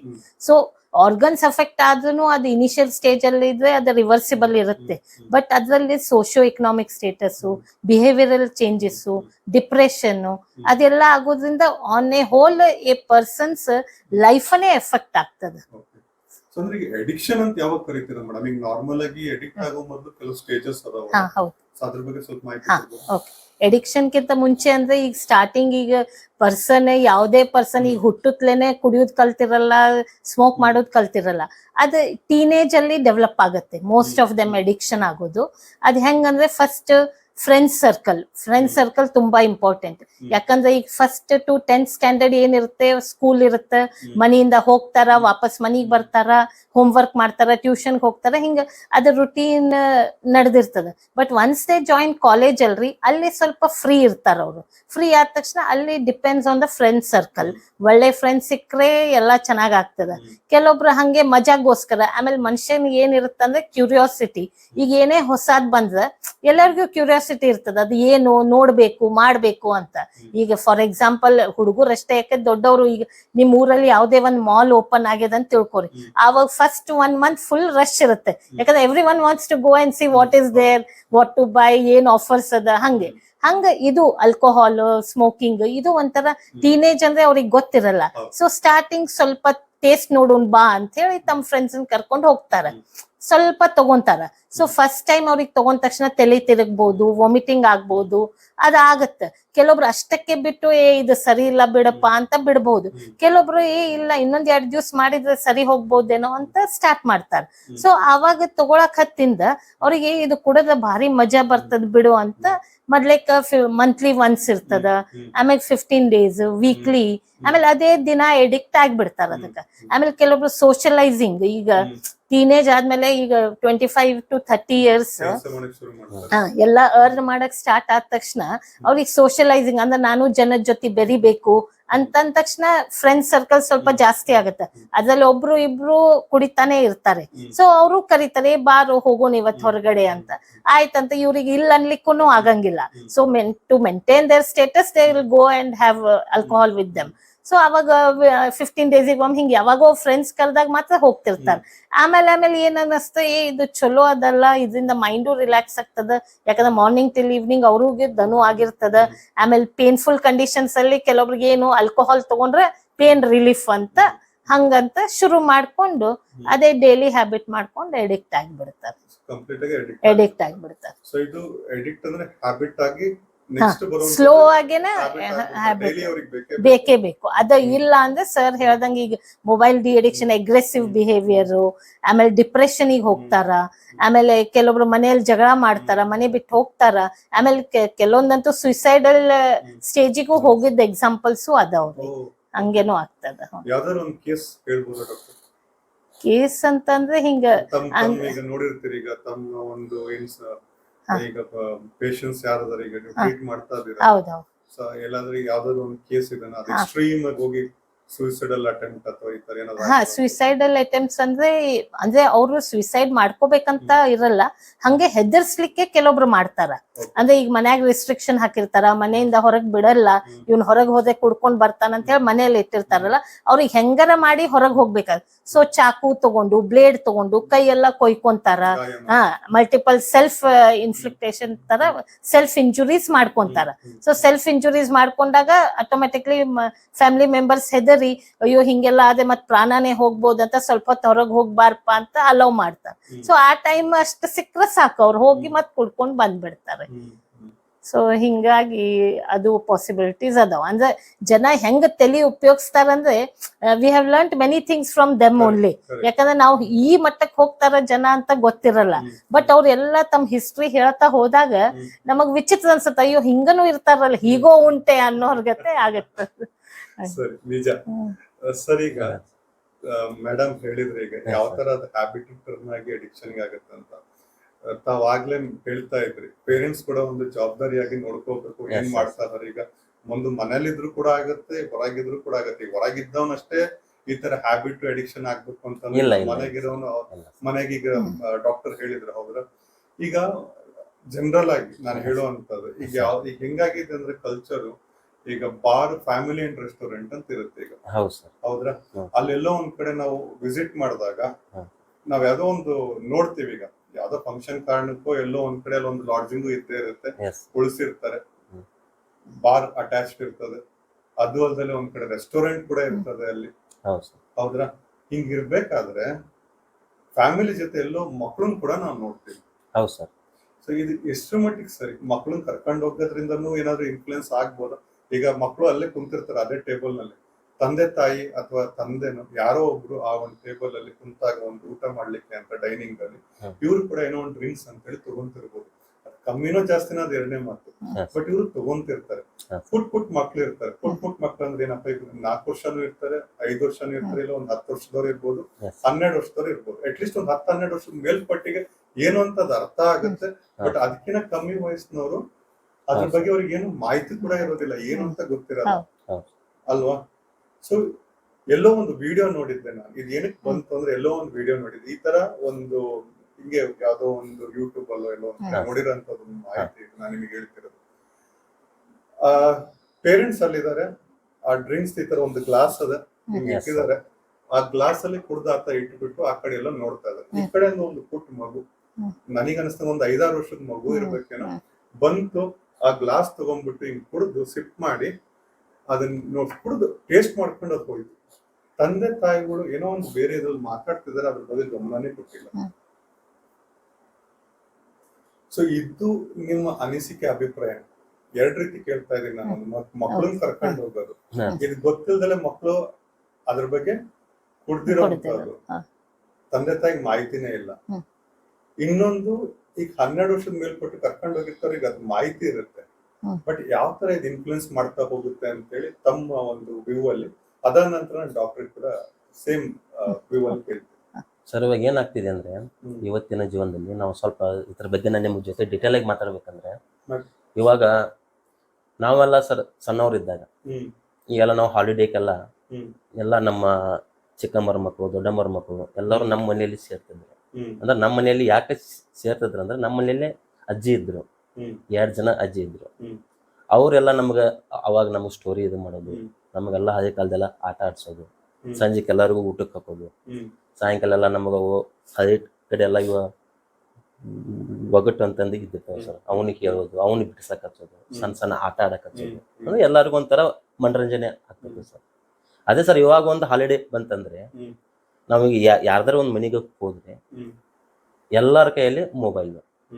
ಒಂದೇದು ಇಲ್ಲಿ sir main ಏನು ಆಗ್ತಿದೆ ಅಂದ್ರೆ ಈ ತರ ಆಗಲಿಕ್ಕೆ ಇವಾಗ ಸಣ್ಣ ಸಣ್ಣ ಮಕ್ಕಳಿಗೆ ನಾವೀಗ ಜಾಸ್ತಿ ಜನ ಮತ್ತೆ ಇವಾಗ ಇದಕ್ಕೆ ವ್ಯಸನಕ್ಕೆ ಬಲಿಯಾಗಕ್ಕ ಕಾರಣ ಏನಂದ್ರೆ ಮೇನ್ ತಂದೆ ತಾಯಿಯಿಂದ ಕಮ್ಯುನಿಕೇಶನ್ ಗ್ಯಾಪ್ ಆಗ್ತಿದೆ. ಈಗ ಅವಾಗ ಸರ್ ಉದಾಹರಣೆಗೆ ನಾವು ಈಗ ಮನ್ಯಾಗ ಒಂದು 4-5 ಮಂದಿ ಇದ್ದಿರ್ತಾವ ಅಂದ್ರೆ 4 ಫೋನ್ ಇದ್ದಿರ್ತಾವ. ಎಲ್ಲಾರು ತಮ್ಮ ಫೋನಲ್ಲಿ ಅವ್ರ ಮಕ್ಕಳು ಏನ್ ಮಾಡ್ತಿದಾರ, ಏನಾಗ್ತಿದೆ, ಯಾರು ಅದ್ರ ಬಗ್ಗೆ ವಿಚಾರ ಮಾಡೋದಿಲ್ಲ ಮ್ಯಾಕ್ಸಿಮಮ್ ಸರ್. ಇವತ್ತೊಂದು ಅಣ್ಣಿಗೆ ಎಜುಕೇಟೆಡ್ ಫ್ಯಾಮಿಲಿ ಆಗಲಿ, ಅಗ್ದಿ ಒಂದು ಹೈಲಿ ಕ್ವಾಲಿಫೈಡ್ ಫ್ಯಾಮಿಲಿ ಆಗಲಿ, ಎಲ್ಲರಲ್ಲಿ ಇದು ಅತಿ ಈಗ ನಾವೀಗ ಪ್ರೆಸೆಂಟ್ ಕಾಲದಾಗ ಇದು ನೋಡ್ತಕ್ಕಂಥ ಸಮಸ್ಯೆ. ಯಾಕಂದ್ರೆ ಎಲ್ಲಾರು ಸರ್ ಅವ್ರ ಮಕ್ಕಳು ಮನೆ ಬಂದ್ಕೊಳ್ಳಿ ಮಕ್ಕಳು ಆಟ ಆಡತಾರ, ಊಟ ಮಾಡತಾರ, ನಾವ್ ಏನು ಇದನ್ನ ಮಾಡಲ್ಲ. ಊಟಕ್ಕೆ ಕೊಟ್ಟಿರ್ತಾರೆ, ಈ ಕಡೆ ಅವ್ರ ಮಕ್ಕಳು ಊಟ ಮಾಡ್ರ ಬಿಟ್ರ ಅನ್ನೋದು ಅವ್ರಿಗೆ ಪ್ರಜ್ಞಾನ ಇದ್ದಿರಲಿಲ್ಲ. ಇವ್ರ ಅಟ್ಟ ಮೊಬೈಲ್ ಅಲ್ಲಿ ಬಿಜಿ ಆಗಿರ್ತಾರೆ ಸರ್. ಆಮೇಲೆ ಸರ್ ಏನಾಗ್ತದೆ ಅಂದ್ರೆ ನೀವು ಅದೇ ಒಂದು ಕ್ವಶನ್ ಕೇಳಿದ್ರಿ, ಇಲ್ಲ ಹಿಂಗ ಬಾರ್ ಅಂಡ್ ರೆಸ್ಟೋರೆಂಟ್ ಅಲ್ಲಿ ಹಿಂಗೆ ನೀವೇನೋ ಒಂದು ನೋಡಿದ್ದು ಇದನ್ನ ಮಾತಾಡಿದ್ರಿ.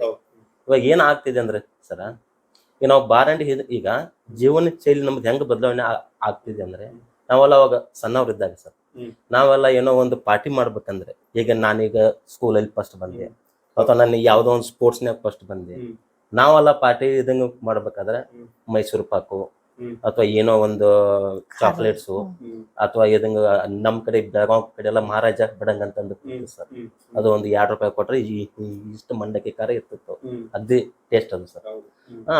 ಅದು ಇದಂಗ ಮೈಸೂರು ಪಾಕು ಅಂತ ತೊಗೊಂಡು ನಾವು 4 ಜನ ಫ್ರೆಂಡ್ಸ್ ಸೇರಿ ಯಾವುದೋ ಒಂದು ಗುಡಿ ಒಳಗೋ ಅಥವಾ ಒಂದು ಗಿಡದ ಮೇಲೆ ಕುಂತು ನಾವು ತಿಂದ್ರೆ ಅದು ಪಾರ್ಟಿ. ಅವಾಗ ಈಗ ಪ್ರೆಸೆಂಟ್ ಈಗ ಸ್ಟೂಡೆಂಟ್ ಪಾರ್ಟಿ ಅಂದ್ರೆ ಈಗ ನಾನ್ ವೆಜ್ ಡ್ರಿಂಕ್ಸ್ ಇಲ್ಲಂದ್ರೆ ಪಾರ್ಟಿ ಇಲ್ಲ. ಪಾರ್ಟಿ ಅಂದ್ರೆ ಅದು ಫಸ್ಟ್. ಅಂದ್ರೆ ಈಗ ನಮ್ ಜೀವನ ಶೈಲಿ ಯಾವ ತರ ಬದಲಾವಣೆ ಹಾಕೋತ ಹೋಗ್ತಿದೆ, ಆ ತರ ನಮ್ದು ವ್ಯಸನಗಳ ಸಂಖ್ಯೆನೂ ಜಾಸ್ತಿ ಆಗ್ತಾ ಇದೆ ಸರ್. ಆಮೇಲೆ ನೀವು ಬಾರ್ ಅಂಡ್ ಇದಂಗ್ ರೆಸ್ಟೋರೆಂಟ್ ತಗೊಂಡಿರಲ್ಲ, ಇವಾಗ ಸರ್ ಹೀಗಂಗಿದೆ ಸರ್, ನಾವೆಲ್ಲ ಸಣ್ಣಾಗಿದ್ದಾಗ ನೋಡ್ತಿದ್ದೀವಿ ಫ್ಯಾಮಿಲಿ ಇದಂಗ್ ರೆಸ್ಟೋರೆಂಟ್ ಅಂತಂದು. ಆದ್ರೆ ಈಗ ಬಾರಿಗೆ ಬೋರ್ಡ್ ಹಾಕ್ತಿದ್ದಾರೆ, ಬಾರ್ ಫ್ಯಾಮಿಲಿ ಅಂಡ್ ರೆಸ್ಟೋರೆಂಟ್. ಯಾಕಂದ್ರೆ ನಾನು ಈಗ ಇನ್ನೂ ಅವೆಲ್ಲ ಸಣ್ಣ ಸಣ್ಣ ಸಿಟಿಯಲ್ಲಿ ಬಂದಿಲ್ಲ. ಈಗ ಹುಬ್ಬಳ್ಳಿ ಆಯ್ತು, ಗದಗ ಆಯ್ತು, ದಾವಣಗೆರೆ ಇಂಥಲ್ಲೆಲ್ಲ ಸರಿಗೆಲ್ಲ ಸ್ಟಾರ್ಟ್ ಆಗಿರೋದು. ಸ್ಪಷ್ಟವಾಗಿ ಬೋರ್ಡ್ ಹಾಕಿರ್ತಾರೆ ಫ್ಯಾಮಿಲಿ ಬಾರ್ ಅಂಡ್ ರೆಸ್ಟೋರೆಂಟ್. ಅಲ್ಲಿ ಫುಲ್ ಫ್ಯಾಮಿಲಿನ ಬಂದಿರ್ತದೆ ಸರ್, ಫುಲ್ ಫ್ಯಾಮಿಲಿ. ಈಗ ತಾಯಿ ತಂದೆ ಮಕ್ಕಳು ಎಲ್ಲಾರನ್ನು ಬಂದಿರ್ತಾರೆ ಸರ್. ಅಲ್ಲಿ ಏನ್ ಮಾಡ್ತಿರ್ತಾರ ಅಂದ್ರೆ ಎಲ್ಲಾರನ್ನು ಈ ಕಡೆ ತಂದೆ ಡ್ರಿಂಕ್ಸ್ ಮಾಡ್ತಿರ್ತಾನ, ಆ ಕಡೆ ತಾಯಿ ಅವರೊಂದು ಯಾವ್ದೋ ಶಾಪ್ ಡ್ರಿಂಕ್ಸ್ ತೊಗೊಂಡಿರ್ತಾರ ಅಥವಾ ಅವ್ರು ಡ್ರಿಂಕ್ಸ್ ಮಾಡ್ತಿರ್ತಾರ, ಅಲ್ಲಿ ಮುಂದೆ ಮಕ್ಕಳು ಕುಂತಿರ್ತಾವ. ಈಗ ಸಣ್ಣ ಮಕ್ಕಳಿಗೆ ಇದ್ದಾಗ ಏನಾರೇ ಒಂದ್ಸರ ಅವ್ರು ಏನೋ ಒಂದ್ ಈಗ ನೋಡಿದ್ರಂದ್ರೆ ಒಂದು ಕ್ಯೂರಿಯಾಸಿಟಿ ಜಾಸ್ತಿ ಇರ್ತದೆ. ಆಗ ನಮ್ಮ ಡಾಕ್ಟರ್ ಅವ್ರ ಅಂತಂದ್ರೆ ಅದ್ ಏನಿದ್ದಿರ್ಬೋದು, ಅವ್ನು ಯಾಕೆ ಅದನ್ನ ಕುಡಿತಿದ್ದಾನ, ಈಗ ಅವ್ನು ಏನೋ ಒಂದು ಸ್ಮೋಕಿಂಗ್ ಮಾಡಿದ್ರೆ ಇವ್ ಯಾಕೆ ಸ್ಮೋಕಿಂಗ್ ಮಾಡಕ್ ಯಾಕೆ ಬರ್ತಾ ಇದೆ, ಅದ ಮಾಡೋದ್ರಿಂದ ಏನ್ ಟೇಸ್ಟ್ ಸಿಗಬಹುದು. ಈಗ ನೋಡ್ಸ ಅದೇ ನಾವು ಒಂದ್ ಸಣ್ಣಾಗಿದ್ದಾಗ ಒಂದು ಮಗುಗ್ರಿ ಅದು ಎಷ್ಟು ಕ್ವಶನ್ ಕೇಳುತ್ತೆ ಅಂದ್ರೆ ನಮ್ಗೆ ಅದು ಉತ್ತರ ಕೊಡಕ್ಕೂ ಆಗಲ್ಲ ಕೆಲವೊಂದು ಟೈಮಲ್ಲಿ. ಆ ತರ ಈಗ ಅವ್ರ ಮಕ್ಕಳಲ್ಲಿ ಅವ್ ಏನ್ ನೇಚರ್ ಅಂದ್ರೆ ಈಗ ಏನ್ ಸುತ್ತಮುತ್ತ ಏನ್ ನೋಡ್ತಾವಲ್ರಿ ಅದನ್ನ ಮಕ್ಕಳು ಕಲಿಯೋದು. ನಾವೀಗ ಡ್ರಿಂಕ್ಸ್ ಮಾಡೋದು ತಂದೆ ಮುಂದೆ ಕೂತ್ ಮಾಡೋದು ಮಕ್ಕಳಿಗೆ ಕಂಡು ಬಿಟ್ರೆ ಮತ್ತೆ ನಮ್ ತಂದೆ ಮಾಡ್ತಿದ್ದ ನಾನ್ ಯಾಕೆ ಮಾಡ್ಬಾರ್ದು, ಆರೋಗ್ಯಕ್ಕೂ ಒಳ್ಳೇದಲ್ಲ ಅಂದ್ರೆ ನಮ್ ತಂದೆದು ಆರೋಗ್ಯಕ್ಕೂ ಒಳ್ಳೇದಲ್ಲ, ಮತ್ತೆ ಅವ್ನ್ ಮಾಡ್ತಿದ್ದಾನ ಅಂದ್ರೆ ನಾನ್ ಯಾಕೆ ಮಾಡ್ಬಾರ್ದು. ಈಗ ನನ್ನ ಮಕ್ಕಳು ನನ್ನ ಒಂದು ದಾರಿ ಒಳಗೆ ತರ್ಬೇಕಂದ್ರೆ ನನ್ನ ಮಕ್ಕಳಿಗೆ ಕರೆಕ್ಟ್ ಆಗಿ ಒಂದು ಜೀವನ ಮಾಡ್ಬೇಕಂದ್ರೆ ನನ್ನ ಮಕ್ಕಳಿಗೆ ಆದರ್ಶ ನಾನ್ ಆಗ್ಬೇಕು. ಈಗ ಅವಾಗ ಸರ್ ಈಗ ಮನೆಯ ಮೊದಲ ಪಾಠ ಶಾಲೆ. ಈಗ ಮನಿ ಒಳಗ ಈಗ ಮಕ್ಕಳು ಬಾಯಿ ಬರ್ತದ್ರಿಂದ ಮಕ್ಕಳು ಮನಿ ಒಳಗನೆ ಬೆಳಿತಾರೆ, ಅಲ್ಲಿ 108 ಇದಂಗ ವಿಷಯನ ಕಲಿತಾರೆ ಸರ್ ಅವರು. ಮಾಡ್ತಾರೆ.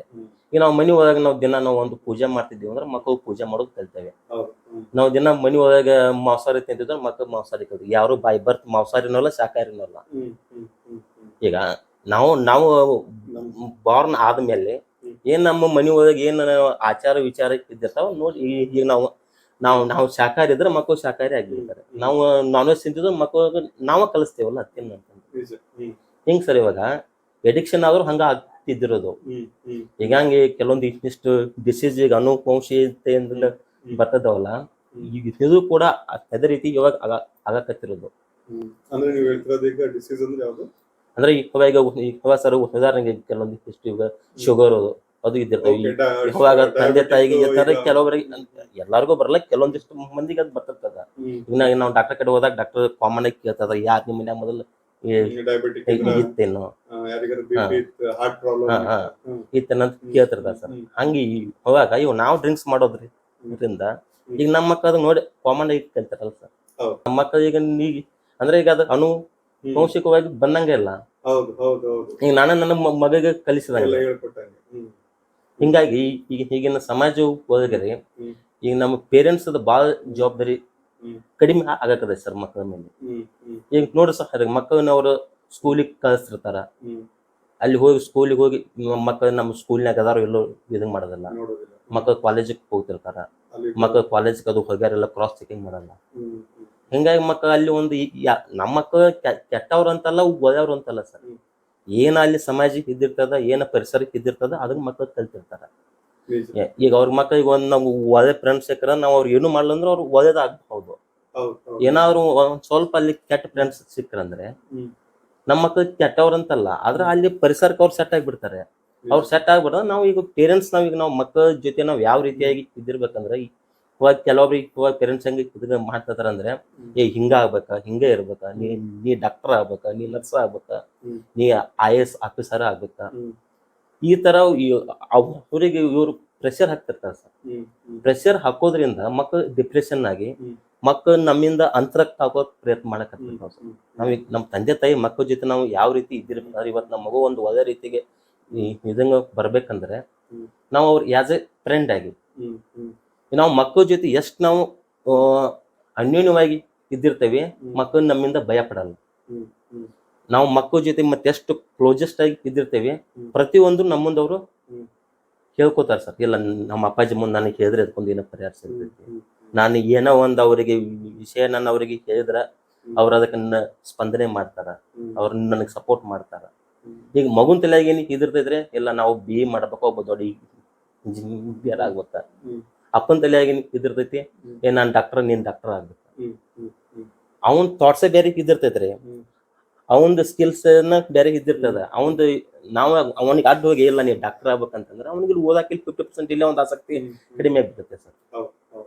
ಈಗ ನಾವು ಅವನಿಗೆ ಈಗ ಅಪ್ಪ ಡಾಕ್ಟರ್ ಇದ್ರೆ ಮಗನು ಡಾಕ್ಟರ್ ಆಗ್ಬೇಕಂತಿಲ್ಲ. ಇವಾಗ ನಾವು ಇವಾಗ ಉದಾಹರಣೆಗೆ ನನ್ನ ತಗೊಂಡ್ರೆ ನಮ್ಮ ಅಪ್ಪ ರೈತ, ಇವಾಗ ನಾನು ಬಂದು ಒಂದು ಸಮಾಜ ಸೇವೆ ಇದನ್ನ ಮಾಡ್ತಾ ಇದ್ದೀನಿ. ಹಾಗೆ ಅವ್ರ ಆಸಕ್ತಿ ಏನೈತಿ ಅದಕ್ಕೆ ನಾವು ಸಪೋರ್ಟ್ ಮಾಡಿದರೆ ಅವ್ರ ಗೋಲ್ ಅವ್ರು ಜಲ್ದಿ ಇದನ್ನ ರೀಚ್ ಆಗ್ತಾರೆ ಸರ್. ನಾವು ಅದನ್ನ ಬಿಟ್ಟು ನಮ್ಮ ರೂಟ್ನಾಗ ಅವ್ರನ್ನ ತರಬೇಕಂದ್ರೆ ಕಷ್ಟ. ಆಮೇಲೆ ಅದು ನಾವು ಅಂದ್ಕೊಂಡು ಇದನ್ನ ರೀತಿಯಲ್ಲಿ ಅದು ಆಗೋದೂ ಇಲ್ಲ. ಸೊ ಈಗ ಅಲ್ಲಿಗೆ ಹೇಳ್ತಾ ಇರೋದೇನು ಅಂದ್ರೆ, ಈಗ ನಾವು ಏನು ಮಾಡ್ತೇವೆ ಮಕ್ಕಳು ಅದನ್ನೇ ಅನುಸರಿಸ್ತಾರೆ ಅಂತ ಹೇಳಿ ನೀವು ಹೇಳ್ತಾ ಇದ್ದೀರಿ, ಹೌದ್ರಾ? ಸೊ ಈಗ ನಾವು ಅವ್ರಿಗೆ ಹೇಳ್ಬಾರ್ದು ಇದನ್ ಮಾಡು ಅದನ್ ಮಾಡು ಅಂತ ಹೇಳಿರೋ ಮಾಡಂಗಿಲ್ಲ. ನಾವೇನ್ ಮಾಡ್ತಾರೆ ಅದನ್ನ ನೋಡಿ ಅನುಸರಣೆ ಮಾಡ್ತಾ ಇದಾರೆ. ಸೊ ಡಾಕ್ಟರ್, ತಮ್ದೊಂದು ಅಭಿಪ್ರಾಯ ಏನಿರ್ಬೋದು? ಇದು ಸ್ಟಾರ್ಟಿಂಗ್ ನೀವು ಈಗ ಬಾರ್ ಅಂಡ್ ಫ್ಯಾಮಿಲಿ ರೆಸ್ಟೋರೆಂಟ್ ಹೇಳಿದ್ರಲ್ಲ, ಅಲ್ಲಿಂದನೇ ಶುರು ಮಾಡ್ಕೊಂಡು ಫಸ್ಟ್ ಈಗ ನಾವು ತಂದೆ ತಾಯಿಯಾಗಿ ನಮಗ್ ಮ್ಯಾಚುರಿಟಿ ಇರುತ್ತೆ. ಸೊ ನಾವು ಮಕ್ಕಳನ್ನ ಯಾವ ಸ್ಥಳಕ್ಕೆ ಕರ್ಕೊಂಡು ಹೋಗ್ಬೇಕು, ಯಾವ ಸ್ಥಳಕ್ಕೆ ಕರ್ಕೊಂಡು ಹೋಗ್ಬಾರ್ದು ಅದನ್ನ ನಾವು ಮೊದಲೇ ಡಿಸೈಡ್ ಮಾಡ್ಬೇಕು. So if it is return that bar and family restaurant ಅಂದ್ರೆ ಅಲ್ಲಿ ಕರ್ಕೊಂಡು ಹೋಗ್ಲೇಬಾರ್ದು. ಆಮೇಲೆ ಕೆಲವೊಂದ್ ಕಡೆ ಏನಿರ್ತದ, ಹುಡುಗರಿಗೆ ನಾನ್ ವೆಜ್ ತಿನ್ನೋ ಆಸಕ್ತಿ ಇರ್ತದ, ಅದು ಬೇರೆ ಹೋಟೆಲ್ ಚಲೋ ಮಾಡ್ತಿರಂಗಿಲ್ಲ, ಬಟ್ ಈ ಬಾರ್ ಅಂಡ್ ಫ್ಯಾಮಿಲಿ ರೆಸ್ಟೋರೆಂಟ್ ನಲ್ಲಿ ಟೇಸ್ಟಿ ಮಾಡ್ತೇವೆ. ಸೊ ಆ ಟೈಮಲ್ಲಿ ನಾವು ಪಾರ್ಸಲ್ ಕಟ್ಟಿಸ್ಕೊಂಡ್ ಬಂದ್ ಮನೆಯಲ್ಲಿ ಊಟ ಮಾಡ್ಬೋದು. ಆಮೇಲೆ ಮಕ್ಕಳಿಗೆ ಹೊರಗೆ ಕರ್ಕೊಂಡು ಹೋದ್ರೆ ಪ್ಯೂರ್ ವೆಜಿಟೇರಿಯನ್ ರೆಸ್ಟೋರೆಂಟಿಗೆ ಹೋಗ್ಬೋದು, ಅಥವಾ ನಾನ್ ವೆಜ್ ರೆಸ್ಟೋರೆಂಟಿಗೆ ಹೋದ್ರು ಅಲ್ಲಿ ಡ್ರಿಂಕ್ಸ್ ಇರಬಾರ್ದು. ಅಂತ ರೆಸ್ಟೋರೆಂಟ್ ನಾವು ಮೊದಲೇ ಸಿಲೆಕ್ಟ್ ಮಾಡಿ ಕರ್ಕೊಂಡು ಹೋದ್ರೆ ಮಕ್ಕಳಿಗೆ ಅದು ಗೊತ್ತನೂ ಆಗಲ್ಲ. ಆಮೇಲೆ ಕೆಲವೊಂದ್ ಜನ ಏನ್ ಮಾಡ್ತಾರೆ, ಹೊರಗಡೆ ಏನ್ ಕುಡಿಯೋದು ಬಿಡು ಅಂತ ಮನೆಯಲ್ಲಿ ಕುಡಿಯೋದು ಸ್ಟಾರ್ಟ್ ಮಾಡ್ತಾರೆ. ಅದನ್ನ ನಾವು ಮಕ್ಕಳ ಮುಂದೆ ಎಂದೂ ಮಾಡ್ಬಾರ್ದು. ಆಮೇಲೆ ನಮ್ಮ ಮಕ್ಕಳಿಗೆ ಗೊತ್ತನೂ ಆಗ್ಬಾರ್ದು, ಹೌದಪ್ಪ ನಮ್ಮ ಅಪ್ಪ ಕುಡಿತಾ ಇದ್ದಾನೆ ಅಂತ ಅವ್ರಿಗೆ ಗೊತ್ತಾಗ್ಬಾರ್ದು. ಆಮೇಲೆ ಈಗ ಮನಿ ಫ್ಯಾಮಿಲಿ ಮ್ಯಾಟರ್ಸ್ ಅಂದ್ರೆ ಈಗ ತಂದೆ ತಾಯಿ ಜಗಳ ಆಗ್ಲಿ, ಏನೋ ಸಂಸಾರ ಅಂದ್ರೆ ಜಗಳ ಬರೋದೇ, ಅದು ಏನೇ ಮಾತಾಡಿದ್ರು ಮಕ್ಕಳಿದ್ದಾಗ ನಾವು ಏನು ಡಿಸ್ಕಷನ್ ಮಾಡ್ಬಾರ್ದು, except their studies and their well being ಅಷ್ಟೇ ಮಾತಾಡಿ. ನೀವು ಏನಾದ್ರು ಮಾತಾಡೋದಿದ್ರೆ ಮಕ್ಕಳನ್ನ ಆಟ ಆಡ್ಲಿಕ್ಕೆ ಕಳಿಸ್ರಿ, ಅಥವಾ ರೂಮಲ್ಲಿ ಕಳಿಸ್ರಿ, ಅಥವಾ ರಾತ್ರಿ ಅವ್ರು ಮಲ್ಕೊಂಡಾಗ ಅದನ್ನ ಡಿಸ್ಕಷನ್ ಮಾಡ್ರಿ.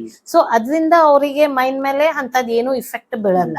ಆಮೇಲೆ ಈಗ ಸರ್ ಹೇಳ್ದಂಗ ಪಾರ್ಟಿ ಅಂದ ತಕ್ಷಣ ಸ್ಟಾರ್ಟಿಂಗ್ ಎಲ್ಲ ನಾವು ಗಿರ್ಮಿಟ್ಟಿನೋ, ಬಜಿನೋ, ಚಹಾ ಕುಡೋದು, ಸಾಫ್ಟ್ ಡ್ರಿಂಕ್ ಕುಡೋದು ಪಾರ್ಟಿ ಮಾಡ್ತೇವೆ. ಬಟ್ ಈಗ ಪಾರ್ಟಿ ಮೇನು ಉದ್ದೇಶ ಅಂದ್ರೆ ಅದೇ. ಆಮೇಲೆ ಹಳೆ ಕಾಲದಾಗೆಲ್ಲ ಹೆಂಗಿತ್ತು, ಪಾರ್ಟಿ ಅಂದ್ರೆ ನಾವು ಏನಾದ್ರೂ ಸಾಧನೆ ಮಾಡಿನ ಪಾರ್ಟಿ ಕೊಡ್ತಿದ್ವಿ. ಈಗ ಹಂಗಿಲ್ಲ, ಒಬ್ಬರದ್ದು ಬರ್ಡೇ ಇತ್ತು ಅಥವಾ ಏನೋ ಸಾಧಿಸಿರಂಗೆ ಇಲ್ಲ ಮನುಷ್ಯ, ಏನೂ ಇಲ್ಲ, ಸುಮ್ನೆ ನನ್ ಬರ್ಡೇ ಐತಿ ಪಾರ್ಟಿ, ಹಾ ನಿನ್ ಬರ್ಡೇ ಇತ್ತಲ್ಲಿ ಎಲ್ಲಿ ಹೋಗುಣು ಅಂತ ಚಾಲು ಮಾಡ್ಬಿಡು. ಪಾರ್ಟಿ ಅಂದ್ರೆ ಸರ್ ಹೇಳ್ದಂಗ ಡ್ರಿಂಕ್ಸ್ ಅಂಡ್ ನಾನ್ ವೆಜ್ ಇದ್ರೇನೆ ಪಾರ್ಟಿ ಈಗಿನ ಕಾಲದಾಗ. ಸೊ ಅದನ್ನ ನಾವು ಪ್ರೋತ್ಸಾಹಿಸಬಾರ್ದು. ಈಗ ನಮ್ಮ ಮಕ್ಕಳು ಅಂತಿರ್ತಾರ, ಮಮ್ಮಿ ನನ್ ಬರ್ಡೇ ಐತಿ ಮತ್ ನಾನು ಫ್ರೆಂಡ್ಸ್ ಪಾರ್ಟಿಗೆಲ್ಲ ಕರೆದಿರ್ತಾರ, ನಾನು ಹೋಗ್ತೇನೆ ಅಂತ. ಆಯ್ತು, ಕರ್ಕೊಂಡ್ ಹೋಗು, ಬಟ್ ವೆಜಿಟೇರಿಯನ್ ರೆಸ್ಟೋರೆಂಟಿಗೆ ಹೋಗು ಅಥವಾ ನಾನ್ ವೆಜ್ ತಿನ್ರಿ. ಅದ ತಿಂದ್ ಮನಿಗ್ ಮಾತ್ರ ಬಿಫೋರ್ 10 o'clock ಬರ್ಬೇಕು. ಯಾಕಂದ್ರೆ ಹೊತ್ತಾದಂಗೆಲ್ಲ ಅವ್ರು ಅಲ್ಲಿ ಏನ್ ಮಾಡ್ತಾರ ಏನು ನಮಗೂ ಹೋಗಿ ಅವ್ರ ಹಿಂದಿಂದ ಹೋಗಿ 24 ತಾಸು ನೋಡ್ಲಿಕ್ ಆಗಲ್ಲ. ಸೊ ಮಕ್ಕಳಿಗೆ ನಾವು ಅಡ್ವೈಸ್ ಮಾಡ್ತಾ ಹೋದ್ರೆ ಅವ್ರು ಕಲಿತಾರ. ಸೊ ಅದ ಟೀನೇಜ್ ಏನಿದೆ ನೋಡ್ರಿ, ಅದು ಬಹಳ ಇಂಪಾರ್ಟೆಂಟ್. ಆ ಟೈಮಲ್ಲೇನ ಏನಾದ್ರು ಬಿಹೇವಿಯರಲ್ ಚೇಂಜಸ್ ಆದ್ರೆ ಟೈಮಲ್ಲೇ ಆಗ್ತದ. ಆಮೇಲೆ ಈಗ ಸ್ಕೂಲಿಗೆ ಕಳ್ಸೋ ಮುಂದ, ಕಾಲೇಜಿಗೆ ಕಳ್ಸೋ ಮುಂದ ಎಲ್ಲಾ ತಂದೆ ತಾಯಿ ಹೋಗಿ ನೋಡ್ಬೇಕು. ನಮ್ ಫಾದರ್ ಎಲ್ಲ ಇದ್ದಾಗ ಮಾಕ್ ವಿಸಿಟ್ ಅಂತ ಮಾಡ್ತಿದ್ರು, ಆರ್ಮಿದಾಗ ಮಾಕ್ ವಿಸಿಟ್ ಅಂತ ಇರ್ತಿತ್ತು. ಸೊ ಸಡನ್ ಆಗಿ ಮಕ್ಕಳಿಗೆ ಹೇಳಲ್ಲ ನಾನ್ ಇವತ್ ನಿಮ್ ಸ್ಕೂಲಿಗೆ ಬರ್ತೀನಿ ಅಂತ, ಏನು ಸಡನ್ ಆಗಿ ಹೋಗ್ಬಿಡೋದು ಅವ್ರ ಸ್ಕೂಲ್ ಅವರ್ಸ್ ಅಲ್ಲಿ. ಸೊ ಆ ಟೈಮಲ್ಲಿ ನಿಮಗ್ ಗೊತ್ತಾಗ ನಿಮ್ ಮಗು ಶಾಲೆಯಲ್ಲಿ ಐತೋ ಇಲ್ಲೋ, ಕಾಲೇಜ್ನಾಗ ಅದಾನೋ ಇಲ್ಲೋ, ಕ್ಲಾಸ್ ಅಟೆಂಡ್ ಮಾಡ್ತಾನೋ ಇಲ್ಲೋ. ಆಮೇಲೆ ಟೀಚರ್ಸ್ ಈಗೀಗ teachers meeting, teachers parents meeting ಅಂತ ಇಡ್ತಾರ. ಬಟ್ ಅದು ಏನಿರ್ತದ, ಎಲ್ಲಾ ಟೀಚರ್ಸ್ ಇರ್ತಾರೆ, ಎಲ್ಲಾ ಪೇರೆಂಟ್ಸ್ ಬರ್ತಿರ್ತಾರೆ, ಅಷ್ಟು ಕಮ್ಯುನಿಕೇಶನ್ ಸರಿಯಾಗಿ ಆಗಲ್ಲ. ಸೊ ಯಾವಾಗಾದ್ರೂ ನಿಮಗ್ ಫ್ರೀ ಇದ್ದಾಗ ತಿಂಗಳಿಗೆ ಒಂದ್ಸರಿ ಹೋಗಿ ಅವ್ರ ಕ್ಲಾಸ್ ಟೀಚರ್ ಆಗ್ಲಿ, ಪ್ರಿನ್ಸಿಪಲ್ ಆಗ್ಲಿ, ಅವ್ರಿಗೆ ಬೆಟ್ ಆಗಿ ನನ್ ಮಗು ಹೆಂಗ್ ಓದ್ತಾ ಇದ್ದಾನೆ, ದಿನ ಬರ್ತಾ ಇದ್ದಾನೋ ಇಲ್ಲೋ ಸ್ಕೂಲಿಗೆ, ಅದನ್ನೆಲ್ಲ ನಾವು ಕೇಳ್ತಾ ಹೋದ್ರೆ ಮಗುಗೆ ಇರ್ತದ ನಮ್ ಫಾದರ್ ಅಥವಾ ಮದರ್ ಬೇಕಾದಾಗ ಬರ್ಬೋದು, ನಾವ್ ಇಲ್ಲಿ ಇರ್ಬೇಕು, ಅದು ಒಂದ್ ಹೆದರಿಕೆ ಇರತ್ತ ಅವ್ರಿಗೆ. ಸೊ ಅವ್ರು ರೆಗ್ಯುಲರ್ ಆಗಿ ಸ್ಕೂಲ್ ಕಾಲೇಜ್ ಅಟೆಂಡ್ ಮಾಡ್ತಾರ. ಆಮೇಲೆ ಸಣ್ಣವ್ರು ಇದ್ದಾಗಿಂದ ಈಗ ಮೊಬೈಲ್ ಹೇಳಿದ್ರು ಸರ್, ಸ್ಕೂಲಿಂದ ಬಂದ್ ತಿನ್ನಕ್ ಹಾಕೊಟ್ ನಾವು ನಮ್ ಮೊಬೈಲ್ನಾಗ ಬಿಸಿ ಇರ್ತೇವೆ. ಅದು ತಪ್ಪು. ಅದು ಪೇರೆಂಟ್ಸು ಅಂಡರ್ಸ್ಟ್ಯಾಂಡ್ ಮಾಡ್ಕೋಬೇಕು. ಯಾಕಂದ್ರೆ ಮಗು ಸ್ಕೂಲಲ್ಲಿ ಅಂದ್ರೆ ಮನೇಲಿ ಇಲ್ದಾಗ ನೀವು ಮೊಬೈಲ್ ನೋಡ್ರಿ, ಮಾತಾಡ್ರಿ, ಬಟ್ ಈವ್ನಿಂಗ್ ಮಗು ದನ್ಕೊಂಡ್ ಬಂದಾಗ ಅಟ್ಲೀಸ್ಟ್ ಅವ್ರ ಜೊತೆ ಟೈಮ್ ಸ್ಪೆಂಡ್ ಮಾಡ್ಬೇಕು. ಅವ್ರಿಗೆ ಕೇಳ್ಬೇಕು. ಈಗ ಸಣ್ಣ ಮಕ್ಳು ಬಂದಾಗ ಅವ್ರಿಗೆ ಹೇಳೋ ಕ್ಯೂರಿಯಾಸಿಟಿ ತುಂಬಾ ಇರ್ತದೆ. ಮಮ್ಮಿ ನಾ ಇದನ್ನ ಇವತ್ ಮಾಡಿದೆ, ನಮ್ ಟೀಚರ್ ಹಿಂಗಂದ್ರು, ಆ ಕತೆ ಹೇಳಿದ್ರು, ನಾನು ಈ ಪೋಯಮ್ ಹೇಳಿದೆ, ಅಥವಾ ಅದನ್ನ ನಾವು ಕೇಳೋದು ನಮಗೂ ಪೇಶನ್ಸ್ ಇರ್ಬೇಕು. ಆಯ್ತಪ್ಪ ಏನ್ ಹೇಳಿದಿ ಹೇಳು ಅಂತ ಇವ್ರು ಕೇಳ್ಬೇಕು, ಪೇರೆಂಟ್ಸ್ ಆದಂತವ್ರು. ಹೌದೇನ ಹೇಳಿದೇನ, ಆತ ಬಡ ಕೈಕಾಲ್ ಮುಖ ತಕೋ ಊಟ ಮಾಡು ನಡಿ ನನ್ ಕೆಲಸ ಐತ ಹಿಂಗ ಅಂದ್ಬಿಟ್ರೆ ಮಗು ಈಗ ನಾ ಏನೋ ಹೇಳ್ಬೇಕಂತ ಇತ್ತು, ಬಟ್ ಇವ್ರಿಗೆ ಕೇಳಲಿಕ್ಕೆ ಟೈಮ್ ಇಲ್ಲಲ್ಲ ಅಂತ ಹಿಂಗ. ಆಮೇಲೆ ಆ ಮಗು ಹೇಳೋದ್ ನಿಲ್ಲಿಸ್ಬಿಡ್ತದ. ಸ್ಕೂಲ್ನಾಗ ಏನ್ ಮಾಡಿ ನಮ್ ಮನ್ಯಾಗ ಕೇಳಂಗೆ ಇಲ್ಲ, ನಾ ಹೇಳಿದ್ದು ಮತ್ತೆ ಯಾಕೆ ಕೇಳ್ಬೇಕು ಅಂತ ಹಿಂಗ. ಆಮೇಲೆ ತಂದೆ ಯೂಶಲಿ ಸ್ವಲ್ಪ ಲೇಟ್ ಆಗಿ ಬರ್ತಾರೆ, 7-7:30, ಗೌರ್ಮೆಂಟ್ ಜಾಬ್ ಆಗ್ಲಿ ಪ್ರೈವೇಟ್ ಆಗ್ಲಿ. ಅವರು ಬಂದ ತಕ್ಷಣ ಸ್ವಲ್ಪ ರಿಲ್ಯಾಕ್ಸ್ ಆದಿಂದ ಮಕ್ಕಳನ್ನ ಕರೆದು ಹೆಂಗಿತ್ತಪ್ಪ ಸ್ಕೂಲು, ಏನ್ ಮಾಡಿದ್ರಿ ಇವತ್ತ, ಮತ್ ಹೋಮ್ ವರ್ಕ್ ಕಂಪ್ಲೀಟ್ ಮಾಡಿರೋ ಇಲ್ಲೋ, ಮತ್ ಏನ್ ಅಂದ್ರು ನಿಮ್ ಟೀಚರ್, ಮತ್ ಏನ್ ಪ್ರಾಜೆಕ್ಟ್ ವರ್ಕ್ ಕೊಟ್ಟಾರೋ. ಆಮೇಲೆ ಪ್ರಾಜೆಕ್ಟ್ ವರ್ಕ್ ಹೇಳಿರ್ತಾರ, ಇವ್ರು ಲಾಸ್ಟ್ ಡೇ ಇದ್ದಾಗ ಹೇಳ್ತಾರ, ಮಮ್ಮಿ ನಾಳೆ ನನ್ ಪ್ರಾಜೆಕ್ಟ್ ಸಬ್ಮಿಟ್ ಮಾಡೋದೈತಿ, ಈಗ ಎಲ್ಲಿಂದಾರ ತೊಗೊಂಬಂದ್ ಕೊಡು ಅಂತ. ಈವ್ನಿಂಗ್ ಪೇರೆಂಟ್ಸ್ ಎಲ್ಲ ಓಡಾಡಿ ಅದನ್ನ ಸೆಟ್ ರೈಟ್ ಮಾಡಿ ಕಳಿಸ್ರಿ. ಸೊ ಅದನ್ನ ದಿನಪ್ರತಿ ನಾವು ನೋಡ್ತಾ ಹೋದ್ರೆ ಗೊತ್ತಾಗತ್ತ. ಆಮೇಲೆ ಸ್ಕೂಲಲ್ಲಿ ಕೆಲವೊಂದ್ ಸ್ಕೂಲಲ್ಲಿ ಡೈರಿದಾಗೂ ಬರದ್ ಕಳ್ಸಿರ್ತಾರ. ಸೊ ಅದು ರೆಗ್ಯುಲರ್ ಚೆಕಿಂಗ್ ಇರ್ಬೇಕು. ಆಮೇಲೆ ಮಗು ಸ್ಕೂಲಿಂದ ಬಂದ ತಕ್ಷಣ ನೀವು ಟಿಫಿನ್ ಬಾಟಲ್ ಹೆಂಗ ಆ ಬ್ಯಾಗ್ ತಗೊಂತೀರಿ, ಹಂಗ ಅವ್ರ ಸ್ಕೂಲ್ ಬ್ಯಾಗ್ನು ಒಂದ್ ಚೆಕ್ ಮಾಡೋದು ಒಳ್ಳೇದು. So except for study materials ಮತ್ತೇನಾರ ಇಟ್ಟಾನೇನ ಅವ ಅಂತ ಅದನ್ನ ಚೆಕ್ ಮಾಡೋದ್ರಿಂದ ಹೆಲ್ಪ್ ಆಗತ್ತೆ. ಸೊ ನಾವು ಫ್ರೆಂಡ್ಸ್ ತರಾನು ಟ್ರೀಟ್ ಮಾಡ್ಬೋದು. ಆಮೇಲೆ ಈಗ ಸರ್ ಹೇಳಿದ್ರು ಹಿಂಗೆ ನಾವು ಡಾಕ್ಟರ್ ಆಗ್ಬೇಕಂತೀವಿ, ಅವ್ನ್ ಇಂಜಿನಿಯರ್ ಆಗ್ಬೇಕಂತಾನ. ಸೊ ಅವ್ರ ಮೇಲೆ ನಾವು ಡಿಸಿಷನ್ ಬಿಡ್ಬೇಕಂತ. ಅವ್ರ ಮೇಲೆ ಡಿಸಿಷನ್ ಆಫ್ಟರ್ ಸರ್ಟನ್ ಏಜ್ ಬಿಡ್ಲಿಕ್ಕೆ ರೆಡಿ ರೀ, ಬಟ್ ನಾವು ಗೈಡ್ ಮಾಡೋದು ತುಂಬಾ ಇಂಪಾರ್ಟೆಂಟ್. ಈಗ ನಾವು ಗೈಡೆನ್ಸೇ ಕೊಡ್ಲಿಲ್ಲ ಅಂದ್ರೆ ಮಗು ಗೊತ್ತೇ ಆಗಲ್ಲ. ನಾಳೆ ಸೆಕೆಂಡ್ ಇಯರ್ PUC ಮುಗಿದ ತಕ್ಷಣ ನಾ ಏನ್ ಮಾಡ್ಬೇಕು, ಎಲ್ಲಿಗ್ ಹೋಗ್ಬೇಕು, ನಾ ಏನ್ ಮಾಡಿದ್ರೆ ಒಳ್ಳೇದಂತ ಗೊತ್ತಾಗಲ್ಲ. ಸೊ ನಾವು ಪೇರೆಂಟ್ಸ್ ಆಗಿ ನಾವು ಗೈಡ್ ಮಾತ್ರ ಮಾಡ್ಬೇಕು. ಬಟ್ ಅಟ್ ಲಾಸ್ಟ್ ಅವ್ರ ಡಿಸಿಷನ್ ಇಸ್ ಫೈನಲ್. ಬಟ್ ಅವ್ರ ಡಿಸಿಷನ್ ತಗೊಂಡಾಗು ಏನೋ ನಾ ಬಿಸ್ನೆಸ್ ಮಾಡ್ತೀನಿ ಅಂದ ತಕ್ಷಣ ಅದರದ್ದು ಡ್ರಾಬ್ಯಾಕ್ಸ್ ಏನದಾವು, ಡಿಸ್ಅಡ್ವಾಂಟೇಜ್ ಅದನ್ನು ನಾವು ಹೇಳ್ಬೇಕು. ಬರೀ ಬಿಸ್ನೆಸ್ ಮ್ಯಾನ್ ಅವ್ರು ಹೆಂಗ ಈಗ ಎಲ್ಲಾರು ಚಲೋ ಬಿಸ್ನೆಸ್ ನಡೆದವ್ರು ನೋಡ್ತಿರ್ತಾರೆ, ಈ ಬಿಸ್ನೆಸ್ ಏನ್ ಒಂದ್ ಅಂಗಡಿ ಹಾಕಿದ್ರೆ ಹಿಂಗ್ ತಂದಿಟ್ರೆ ಮುಗಿತಂತ ಹಂಗ್ ತಿಳ್ಕೊ. ಬಟ್ ಬಿಸ್ನೆಸ್ ಆಕ್ಚುಲಿ ಏನದ ಅನ್ನೋದು ಅವ್ರಿಗೆ ತಿಳಿಸ್ಕೊಡ್ಬೇಕು. ಎಷ್ಟ್ ಕಷ್ಟ ಪಡೋದಿರ್ತದ, ಮಂದಿ ಜೊತೆ ಹೆಂಗ್ ವ್ಯವಹಾರ ಮಾಡ್ಬೇಕು, ಅದನ್ನೆಲ್ಲ ಹೇಳಿದಾಗ ಮಗುಗ ಹೌದಪ್ಪ ಇದು ಏನೋ ಡಿಫಿಕಲ್ಟ್ ಅನ್ಸುತ್ತ, ಬೇಡ ಇಂಜಿನಿಯರಿಂಗ್ ಮಾಡೋನು ಅಥವಾ ಡಾಕ್ಟರ್ ಮಾಡೋಣ ಅಂತ ಆ ಟೈಮಲ್ಲಿ ತಮ್ಮ ಏಮನ್ನು ಚೇಂಜ್ ಮಾಡ್ಕೋಬಹುದು. ಆಮೇಲೆ ಡಾಕ್ಟರ್ ಇಂಜಿನಿಯರ್ ಅದ್ರಾಗೂ ಸೇಮ್ ಈಕ್ವಲ್ ಅಡ್ವಾಂಟೇಜಸ್ ಡಿಸ್ಅಡ್ವಾಂಟೇಜಸ್ ಎರಡೂ ಇದಾವೆ. ಸೊ ಎಲ್ಲಾ ನಾವು ಗೈಡ್ ಮಾಡ್ತಾ ಹೋದ್ರೆ ಒಳ್ಳೇದು. ಆಮೇಲೆ ನಾವು ಡಾಕ್ಟರ್ ಅದೀವಿ, ನಮ್ಮ ಮಕ್ಕಳನ್ನು ಡಾಕ್ಟರ್ ಆಗ್ಬೇಕು ಅಂತ ಅದನ್ನ ಇಟ್ಕೊಳ್ಳೋದು ತಪ್ಪು. ನಾವು ಹೇಳ್ಬಹುದು.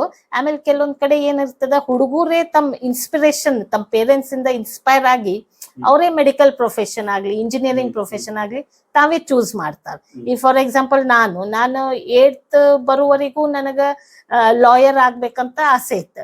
But once I came to 9th standard, ಅವಾಗ ಬಯಾಲಜಿ ಓದೋದ್ರಿಂದ, ಸೈನ್ಸ್ ಅದೆಲ್ಲ ಓದೋದ್ರಿಂದ ಅದ್ರಲ್ಲಿ ಇಂಟ್ರೆಸ್ಟ್ ಡೆವಲಪ್ ಆಯ್ತು. ಆಮೇಲೆ ನಮ್ಮ ಫಾದರ್ ಹೋಗೋದು, ಆಮೇಲೆ ಜನಸೇವೆ ಮಾಡೋದು, ಅದರಿಂದ ಅವ್ರಿಗೆ ಅಪ್ರಿಸಿಯೇಷನ್ ಸಿಗೋದು, ಆಮೇಲೆ how he use to maintain his status, ಅದನ್ನೆಲ್ಲ ನೋಡಿ ಹೌದು ನಾನು ಡಾಕ್ಟರ್ ಆಗ್ಬೇಕು, ನಾನು ಸ್ಟೆಥೋಸ್ಕೋಪ್ ಹಾಕೋಬೇಕು, ಏಪ್ರನ್ ಹಾಕೋಬೇಕು ಅಂತ ಅದ ನಮ್ಮ ಮೈಂಡ್ ಅಲ್ಲಿ ಬಂದ್ ಆ ಟೈಮಿಗೆ ನನ್ನ ಫೀಲ್ಡ್ ಚೇಂಜ್ ಆಯ್ತು. ಸೊ ಹಿಂಗ ಹುಡುಗರು ಚೇಂಜ್ ಆಗ್ತಿರ್ತಾರ ಇನ್ ಹೈಸ್ಕೂಲ್ ಲೆವೆಲ್. ಸೊ ಅವ್ರ 7th ಮಟ್ಟ ಏನ್ ಹೇಳ್ತಾರ ಹೂ ಅನ್ಕೊಂತ ಹೋಗುದು. But between 8th and 10th is crucial period. ಆ ಟೈಮ್ ಅಲ್ಲಿ ಅವ್ರು ಒಂದ್ ಏಮ್ ಅಂತ ಇಟ್ಕೋಬೇಕು. ಆಮೇಲೆ ನಾವು ಕೇಳ್ತಾ ಇರ್ಬೇಕು, ಹೌದಪ್ಪ ನೀ ಮುಂದ್ ಏನ್ ಆಗ್ಬೇಕಂತಿ ಅಂತ. ನೀವು ಹಂಗೆ ಬಿಟ್ಬಿಟ್ರೆ ಅವ್ರಿಗೂ ಅರ್ಥ ಆಗಲ್ಲ ನಾ ಮುಂದ್ ಏನ್ ಮಾಡ್ತೀನೋ ಅಂತ. ಸುಮ್ನೆ ಉದ್ದಕ್ಕ ಕಲ್ಕೊಂತ ಹೋಗ್ಬಿಡ್ತಾರೆ PUC ಸೆಕೆಂಡ್ ಇಯರ್ ಆದ್ಮೇಲೆ. ಆಮೇಲೆ ಏನ್ ಮಾಡ್ಬೇಕು ಅಂದ್ರೆ that will be too late to decide your career. So ಈ ತರ ನಾವು ಮಾಡೋದ್ರಿಂದ ಮಕ್ಕಳ ಪೇರೆಂಟ್ಸ್ ಜೊತೆ ಬೆರೆಯೋದಾಗ್ಲಿ ಎಲ್ಲ ಚೆನ್ನಾಗಿರುತ್ತೆ. ಆಮೇಲೆ ಸ್ಪೆಷಲಿ ಫಿಮೇಲ್ ಚಿಲ್ಡ್ರನ್ ಇದ್ರೆ ನಾವು ಎಕ್ಸ್ಟ್ರಾ ಕೇರ್ ತಗೋಬೇಕು ಅವ್ರಿಗೆ. ಅಂದ್ರೆ ಬ್ಯಾಡ್ ಟಚ್, ಗುಡ್ ಟಚ್ ಬಗ್ಗೆ ಹೇಳ್ಬೇಕು. ಆಮೇಲೆ ಸ್ಕೂಲಿಂದ ಬಂದ ತಕ್ಷಣ ಏನೋ ಹುಡುಗಿಯರ್ ಡಿಪ್ರೆಸ್ಡ್ ಇದಾರ, ಮಾತಾಡ್ತಾ ಇಲ್ಲ, ಬಿಹೇವಿಯರಲ್ ಚೇಂಜಸ್ ನಮಗ್ ಕಂಡು ಬಂದ್ರೆ ಅವ್ರಿಗೆ ಕರೆದ್ ನಾವು ಹೇಳ್ಬೇಕು, ಅಲ್ಲ ನಾವು ನಿಮ್ ತಂದೆ ತಾಯಿ, ಈಗ ನಮ್ ಮುಂದೆ ನೀವು ಎಲ್ಲಾ ಪ್ರಾಬ್ಲಮ್ಸ್ ಹೇಳ್ಕೊಬಹುದು. ಇವತ್ ಯಾವನೋ ಹುಡುಗ ಬಂದ್ ನಿನ್ ಮುಟ್ಟಿದ್ರನು ಹಿಂಗ್ ಬಂದ್ ಮುಟ್ಟ್ಯಾನಂತ ಹೇಳುವಷ್ಟೇ ನಿಮಗ ಫ್ರೀಡಮ್ ಇರ್ತೈತಿ. ಆಮೇಲೆ ತಂದೆ ತಾಯಿ ಕೇರ್ ಮಾಡದಷ್ಟು ಬೇರೆ ಯಾರು ಮಾಡಲ್ಲ. ಸೊ ನಿಮಗ್ ಏನೇ ಪ್ರಾಬ್ಲಮ್ ಇದ್ರು ಫಸ್ಟ್ ಪೇರೆಂಟ್ಸಿಗೆ ಹೇಳ್ರಿ, ಅವ್ರ ಅದಕ್ಕೆ ಸೊಲ್ಯೂಷನ್ ಕಂಡು ಹಿಡಿತಾರ. ಅದಕ್ಕೆ ನೀವು ಪೇರೆಂಟ್ಸ್ ಮುಂದೆ ಮುಕ್ತವಾಗಿ ಮಾತಾಡ್ಲಿಕ್ಕೆ ಎನ್ವೈರನ್ಮೆಂಟ್ ಮಾಡಿ ಕೊಡ್ಬೇಕು ಚಿಲ್ಡ್ರನ್ಗೆ. ತಾವ್ ಹೇಳ್ತದಿರಲ್ಲಿಗೆ ಒಂದು ಅಡಿಕ್ಷನ್ ಅದ, ಅಡಿಕ್ಷನ್ ಒಳಗೆ ಇನ್ನೊಂದು ವಿ ಡಿಸ್ಕಸಿಂಗ್ ನಾವು ಬ್ಯಾಡ್ ಹ್ಯಾಬಿಟ್ಸ್. ಎಲ್ಲೋ ಒಂದ್ ಕಡೆ bad habits can convert to different addictions. Definitely ಅದು ಹೌದಾ ಡಾಕ್ಟರ್? ಸೊ ಈಗ ಡಾಕ್ಟರ್, ಈಗ ತಮ್ಮ ತಂದೆ ಬಂದು ಆರ್ಮಿಲ್ ಅದಾರೆ. ನಾರ್ಮಲ್ ಆಗಿ ಒಂದು ಆಸ್ ಅ ಕಾಮನ್ ಮ್ಯಾನ್ ಒಂದು ಪ್ರಶ್ನೆ ಬರುತ್ತೆ, ತಾವು ಕ್ಲೋಸ್ ಆಗಿ ನೋಡಿರ್ತೀರಿ. ಇದು ಎಷ್ಟು ಮಟ್ಟಿಗೆ ಈ ಪ್ರಶ್ನೆಯಲ್ಲಿ ಫಿಟ್ ಆಗುತ್ತೆ ನಂಗೆ ಗೊತ್ತಿಲ್ಲ, ಬಟ್ ಆದ್ರೆ ನಾನು ಕೇಳ್ತಾ ಇದ್ದೀನಿ. ಈಗ ಆರ್ಮಿ ಅಂತ ನೋಡ್ರೆ ನಾರ್ಮಲ್ ಆಗಿ ಅಲ್ಲೊಂದು ಈ ಒಂದು ಗೆಟ್ ಟುಗೆದರ್ ಅಂತ ಇರುತ್ತೆ, ಅಲ್ಲೊಂದು ಡ್ರಿಂಕ್ಸ್ ಒಂದು ಹ್ಯಾಬಿಟ್ ಇದ್ದೇ ಇರ್ತದೆ. ಈಗ ಯಾರೇ ಒಂದು ಆರ್ಮಿಯಲ್ಲಿ ಇದಾರೆ ಅಂದ್ರೆ ಅದೊಂದು ಎಲ್ಲೋ ಒಂದ್ ಕಡೆ ಹೌದು ಅದೊಂದು ಡಿಸಿಪ್ಲಿನ್ಡ್ ಆಗಿರ್ತದೆ, ಒಂದು ಎಲ್ಲ ಲಿಮಿಟ್ ಅಲ್ಲಿ ಇರ್ತದೆ. ಬಟ್ ಇದು ಯಾವ ತರ ಇದು, ಏನಕ್ಕೆ ಈ ಒಂದು ಡ್ರಿಂಕ್ಸ್ ಇಂದ ಒಂದು ಇನ್ವಾಲ್ವ್ ಆಗಿರ್ಬೋದು ಒಂದು ಆರ್ಮಿಯಲ್ಲಿ ಅಂತ